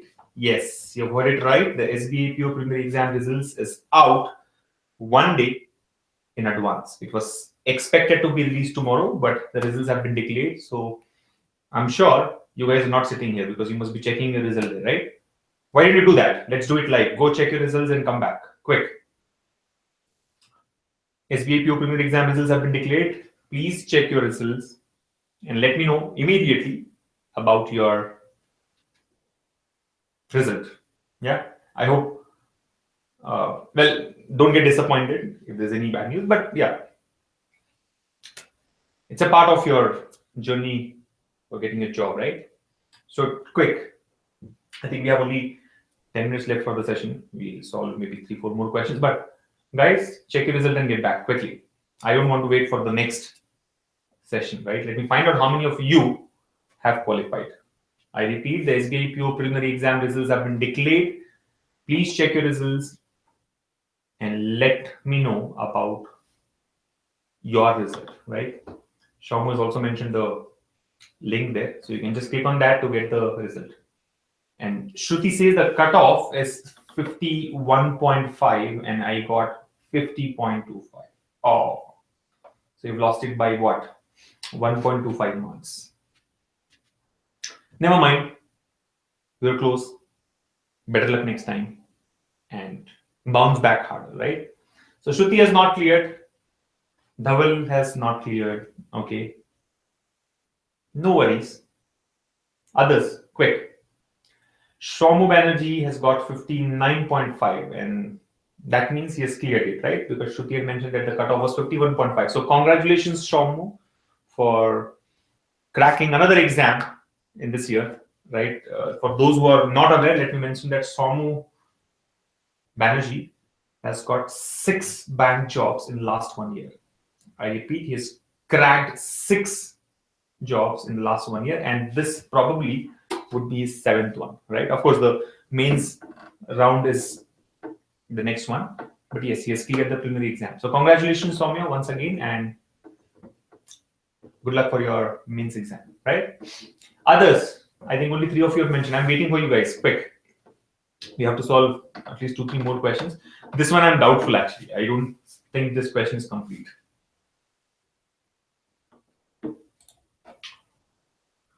Because the only thing that we know is B has done 60%, which means A has done 40%. And B takes 12 days more than A. That data will not be sufficient. Who else has cracked? Okay, Amit Negi has got 64.5. So very good. Glad to know that 64.5 marks, which means he has cleared it. Right? Vinod says he scored 47.25, where the cutoff was 48.25. So lost it by 1 mark. Very close. But don't worry, Vinod. You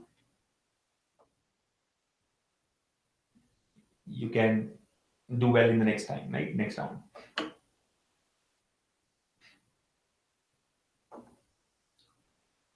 Anshul says I can actually put the next question. But is it taking so much time for you guys to check your result and come back? See, don't whether you've qualified or not, just put it up in the chat. Doesn't matter, right?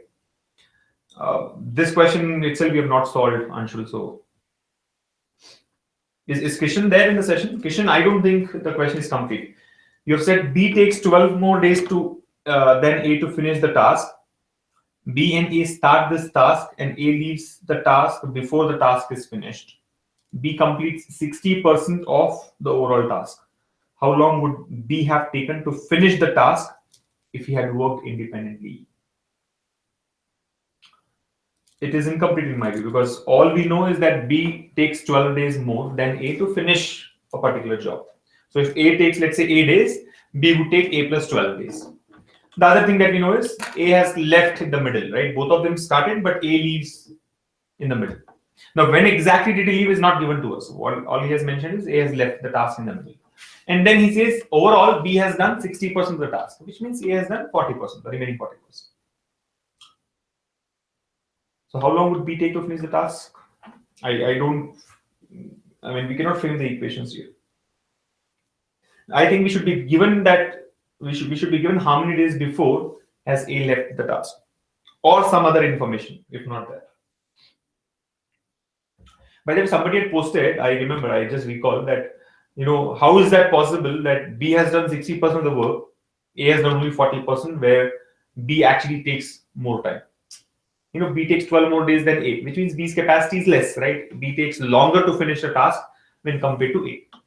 And if that is the case, how can B finish 60% of the task and A does only 40%? Obviously, because A has left in the middle, right? Did you read the question properly? A can work faster, which is true. But A left in the middle, right? A could have worked more than B. If both of them work together from the start till the end, it is obvious that A will do more work, right? A will contribute more than 50%. If both of them work together from the start till the end. But here what happened is both of them started working together. A leaves after a few days. And that few has not been quantified, right? So A leaves after a few days. So A was, although A has a better capacity, he's not been working as long as B did, right? So it may happen that B ends up doing more work than A, right? Yeah. So we'll jump to the next question now. I think Kishan has to clarify on this one. Let me see if any other guy has cleared it. Mona says I'm not getting the image in the result page. Okay, don't worry. Maybe too many people are checking the result, right? So yeah, so I think all I've got to know is that Amit Negi and Shaumu Banerjee have cracked the SBPO preliminary exam. Others are still waiting for their results, right? Waiting to check the results. Let me share the screen and move to the next one. I think we'll be able to solve a couple of more questions. Here's the next one.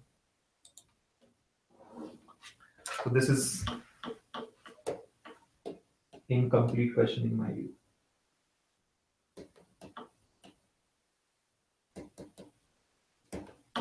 Right? I mean, something is missing here. How many days before? Is the question. Okay. All right. So we have Hitesh who has cleared it. He's got 53 marks and he's very excited. So congratulations, Hitesh. And all the best for the next round. Let's move to the next question now. Okay, here's the next one. Posted by Palash. Again from Diamond Work. See what it says? B and C together can do, or why would I read the question? You have like 1 minute or maybe a few more seconds. Quick, try this out. B and C together can do a piece of work in certain number of days. A can do the same piece of work in equal number of days. If A and B together can do the same piece of work in 15 days and C can do the same piece of work in 24 days, then B alone can do the same piece of work in how many days? Looks like a simple one, right? Quick, write down the equations and then solve. Quick.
Got it? Ashima has also cleared it. Congratulations, Ashima. She scored 61.75. Good score.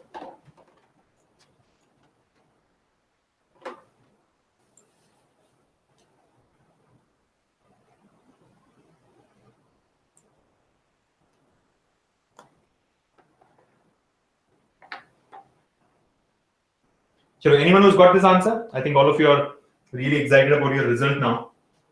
Excited and nervous because some of you are not able to check your result. We'll do one thing. We'll solve maybe one more question after this and close it.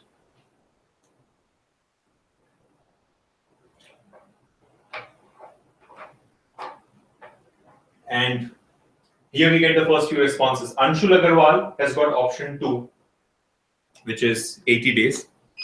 Ambuj and Snigdha Rani have also got option 2, 80 days. Let's take it up. The fact that 3 of these guys have got the answer, I'm sure others can also get. So what does it say? B and C together can do a piece of work in a certain number of days. A can do the same piece of work in equal number of days. If A and B together can do the same piece of work in 15 days and C can do the same piece of work in 24 days, then B alone can do the same piece of work in how many days? Right? So what is given? B and C together can do a piece of work in a certain number of days. A can do the same piece of work in equal number of days. So whatever time B and C together takes, in the same time A can finish the work. So what does it mean basically? See, the capacity of B is 1 by B, capacity of C is 1 by C, total capacity of B and C together will be 1 by B plus 1 by C, which should be equal to 1 by A. You know, B and C together take some number of days. A can also finish the work in the same number of days, which means the capacity of B and C together is same as the capacity of A. Now, A and B together can do the same piece of work in 15 days. A and B together can do the same piece of work in 15 days, and C can do the same piece of work in 24 days. So what does this mean now? A and B together can do it in 15 days. So 1 by A plus 1 by B equals to 1 by 15. And C can do the same work in 24 days. C can do the same work in 24 days means what? C can do in 24 days. So basically 1 by C equals to 1 by 24. Capacity, right? All capacities. Then B alone, what is it? Nothing, right? I mean, substitute C here. So if you substitute C, what do we get here? See, 1 by A, take 1 by B on the other side, minus 1 by B will be equal to 1 by C, and 1 by C is 1 by 24. So this is one equation. 1 by A plus 1 by B equals to 1 by 50 is the other equation. Work on these two. Equation 1, equation 2. So what happens in the next step? Let's add the two equations, right? Equation 1 plus equation 2. What do we get? 1 by A plus 1 by A, 2 by A, minus 1 by B plus 1 by B gets cancelled, equals to 1 by 24 plus 1 by 15. Or I think we should ideally subtract the two equations. In that case, what happens is we'll directly get the value of B. See, he's asking us to find out the number of days in which B alone can do the work. So when you add, see, these are all smart approaches, right? If you add the two equations, you will get A first. After getting A, then you have to substitute back and find out B. So what a smart person would do is instead of adding the two equations, he'll actually subtract. So A gets eliminated and we will have B available. You're able to follow? So let's change the approach. These corrective measures have to be taken so that you save time, right? So 1 minus 2, or let's say 2 minus 1. Let's actually take it as 2 minus 1. You don't have to write all this in the exam anyway. But so 2 minus 1, what happens? 2 minus 1, 1 by A minus 1 by A gets cancelled. 1 by B minus of minus 1 by B will become 2 by B equals to 1 by 15 minus 1 by 24. So what is the LCM here? 15 and 24, the LCM would be 120, right? Where 15 goes 8 times, 24 goes 5 times. So basically 2 by B equals to 3 by 120. 3 by 120, right? 3 by 120 is like 1 by 40. So 2 by B is 1 by 40. Implies B is what? 80 days. Right? Option 2 would be the answer. Yeah. Let's move to the next one. Okay, here's the next question. This was posted by Ayushi Verma. You get the question? Meanwhile, I see that who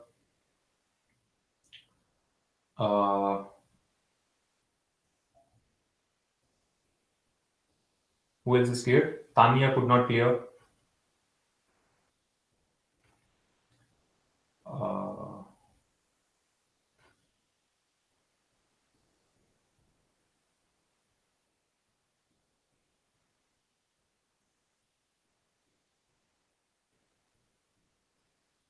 And Tanya is feeling bad.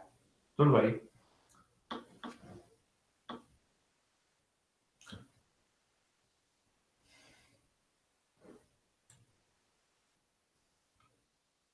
Chalo, quick, solve this one. A bookshop owner wants to sell his old edition books. Total number is 40. If he sells them at rupees 148 per book, he would be able to sell all the books. but for every rupees 8 increase in price of the book, he will be left with one extra unsold book. Okay. Assuming that unsold books remain with him, if he wants to maximize his profit, then how many unsold books remain with him?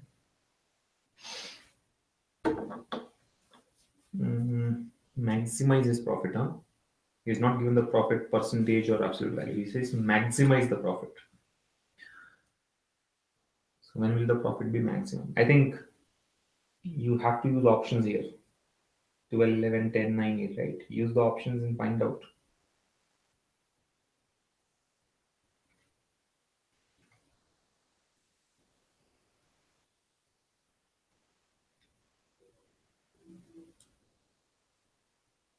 Yeah, I think you have to go by options. A lot of calculations have to be done based on which you can get the answer. So you have like maybe 1 to 1.5 minutes. Try this out. I've already given you a hint. You have to go by the answer options.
Got it?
Got it? Okay, Pradeep Kumar has got option 3, 10. Anshul Agarwal has also got 10. Pallavi says she's still unable to see the result, the image in the result.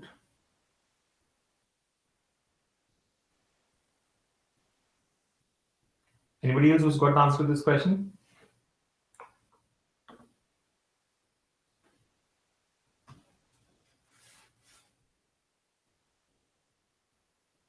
Okay, let's take it up now.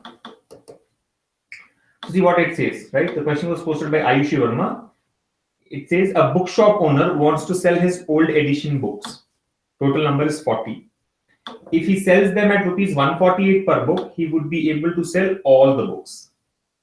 But for every rupees 8 increase in price of the book, he will be left with one extra unsold book.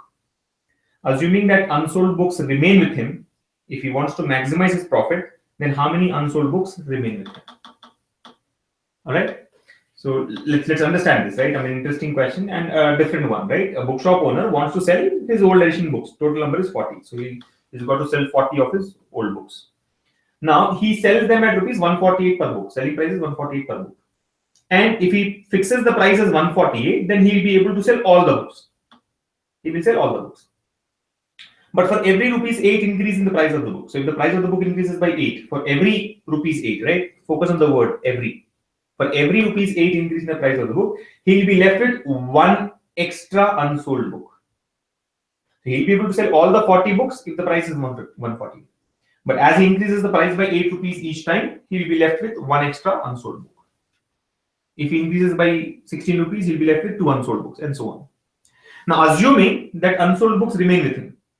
What does it mean, assuming that unsold books remain with him? It means that he was not able to sell all the books, which means he did not price it at 148. He priced it at much more, right?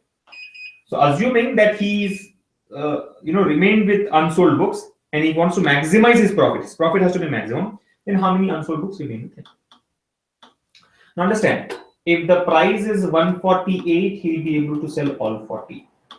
If the price is 148 plus 8, which is equals to, let's say, 156, he'll be able to sell only 39. Why? One book will be left unsold. For every rupees 8 increment, one book will be left unsold. Again, if the price is increased by 8 rupees further, 156 plus 8, how much will that be? 164. Then he'll be able to sell only 38 books, which means 2 books will left unsold. Then 164 plus 8, 172. He'll be able to sell only 37 books and so on. Right? So as the price keeps increasing, the number of unsold books keeps increasing, right? Number of sold books keeps decreasing, right? These are sold books. So this is price. These are sold books. And let's say unsold books. What will be the unsold books? 39 sold means 1 is unsold. 38 sold means 2 are unsold. 37 sold means 3 are unsold, and so on. So as you increase the price, as you keep increasing the price, the number of unsold books also increases. Number of sold books, of course, decreases, right? Now, how do we solve this? I think we understand that the total cost of this 40 books is fixed, right? Total cost is C, it is fixed. Total cost is not changing. Cost of 40 books will remain the same. Now, if the cost is fixed and you want to maximize the profit, your selling price should be more. If you want more profit, selling price should be more, right? So what we can do is, see, instead of solving it straight, let's go by options. Let's look at the options one after the other. Find out the selling prices based on the given options. And see where do we get the maximum selling price, right? Maximum selling price and maximum revenue basically. Because he wants to maximize the profit, right? So how many unsold books remain with him? So the question is about unsold books. We know that if there are 3 unsold books, the price will be 172. If there are 11 unsold books, what will be the price? If there are 2 unsold books, what will be the price? And so on. So let's go option by option, right? So I'll just do one thing, make a table-like structure so that you can follow it easily. Option number, right? Then let's say increment in price. Then say price, and then say sold books, and then say revenue. So this is what we are interested in. So where is the maximum revenue? Is the question. So option 1, 2, 3, 4, 5. What is the price? Increment in price. See, understand. If one book is remain unsold, means price was increased by 8 rupees. If 2 books are unsold, price was increased by 2 into 8. See, 8 here and 8 again, 16 rupees. 3 books are unsold, price further increases by 8. So every time it increases by 8 rupees. So 3 books are unsold means price has increased by 3 into 8, 24 rupees. Right? So 148 plus 24, 172. 2 books unsold means 2 into 8, 16 rupees. And so on. Right? So option 1 has got what? 12 unsold books. Option 2, 11 unsold books. Option 3, 10, 9, 8. So what is the increment in the price? See, 12 books were unsold implies the price increment was 12 into 8. Here the price increment is 11 into 8. Here it was 10 into 8. Here it was 9 into 8. Here it was 8 into 8.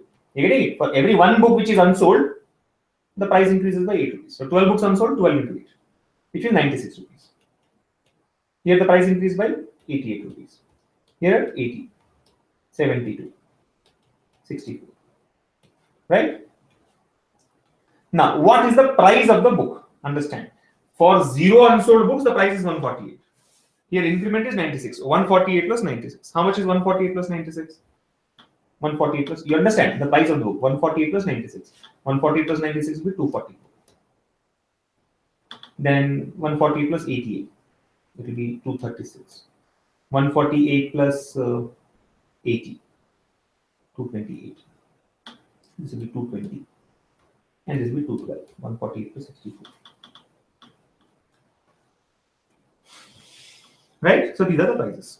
Now the point is how many were sold? See, 12 books unsold. Total how many are there? 40. Total books are 40. 40 out of 40 books, if 12 are unsold, means only 28 were sold. 11 are unsold means 29 were sold. 10 are unsold means 30 were sold. 9 are unsold means 31 were sold. And 8 are unsold means 32 were sold.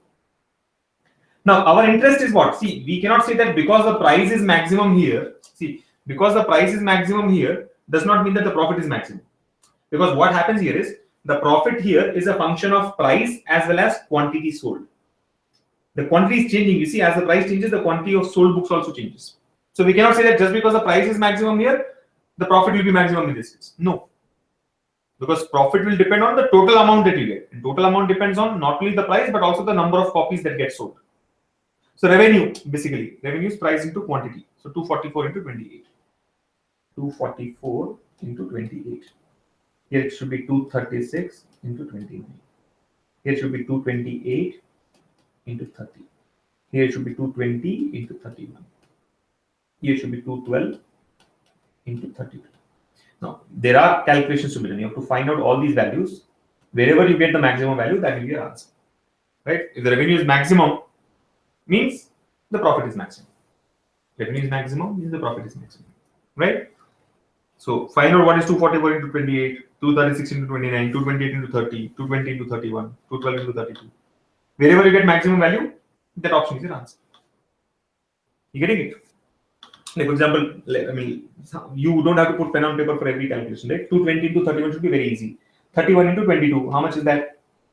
31 into 20, 620, 620 plus 62. So 682. So 6820. So this is equal to 6820. 212 into 32. So 212 into 30. 212 into 3 is 636. Right? 212 into 3 is 636. So 212 into 30 will be 6360. Plus 212 into 2, 424. 424. So 6360 plus 400. 6760 plus 24. 6784. 6784. You know, you have to be quick in calculations. So this way, do the calculations. 228 into 30. How much is 228 into 30? 6840. Right? See, 220 into 30, 6600. 8 into 30, 240. So 6600 plus 240, 6840. So very clearly, from the last three calculations, where is the maximum revenue? 6840, 6820, 6764, 784. Maximum is 6000. So clearly, I can say option 4 and option 5 are wrong. I am not sure whether option 3 is correct or not. We have to check 2 and 1 also. But out of 3, 4 and 5, 4 and 5 are wrong because revenue is less. If revenue is less, profit will be less. Then you also have to do this 236 into 29 and 244 into 28. If you're not able to do it mentally, apply the 3-digit by 2-digit multiplication technique that we have discussed, right? In our speed maths video, we have discussed this technique where, we we have explained how to multiply a 3-digit number with a 2-digit number. So do that calculation. I think I'll leave the calculations to you. You'll find that the answer is option 2, 11. Option 2, 11. So when there are 11 unsold books, we'll get maximum revenue. Right? So again, don't jump to a conclusion that it will increase like 6784, 6820, 6840. So it is increasing, which means it continuously increases. No. You actually have to do the calculation. Don't do any guesswork here. Right? So upon doing the calculations, you'll figure out that option 2, 11 is the answer.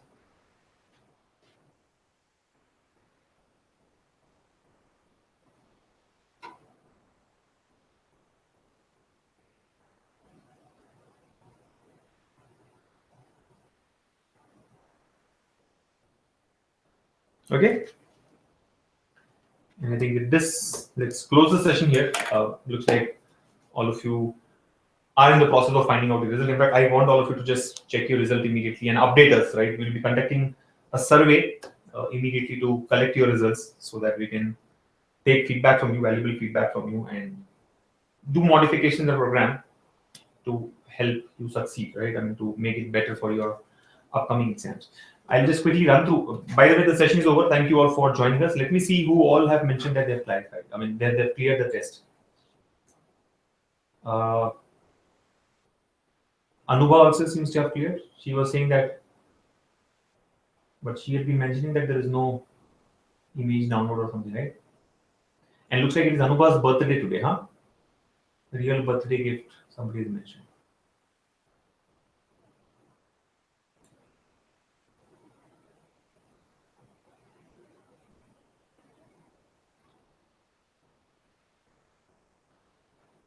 Okay, Anubha has mentioned I'm selected for the means exam.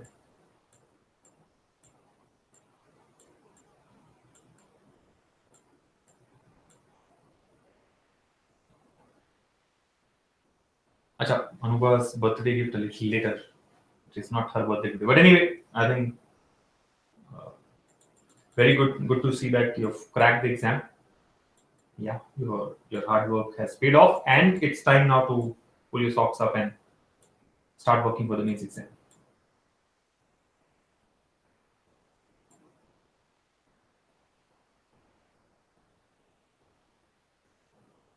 And Nilesh Chaudhary has lost it by 0.25 marks. I mean, that's the closest you can get. So I'm really sorry for that, Nilesh, but don't worry, it happens. 53.75 out of 54. All right, so Anubha is the other person who has cleared. Deepak has also cleared. He's got 52 marks. So congratulations, Deepak. And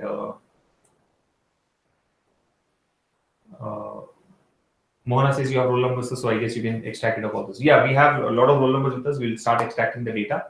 But we would request you also to participate in the survey that we are conducting and share your results, whether you have qualified or not, so that it helps us track your success, which is our success. All right. And thank you once again for joining us in this session. I would have loved to continue, but we'll stop it here because session is only till 8 and I've been delaying it all these days, right? So I think we should stop on time. And then more importantly, I think I want you all to just go check your result and either ways relax, right? I mean, start preparing, or maybe this evening would be a disappointment for many or some of you. Don't worry, it happens. Yeah. Next year, looking, and there are like many other exams coming up, so just take it easy, right?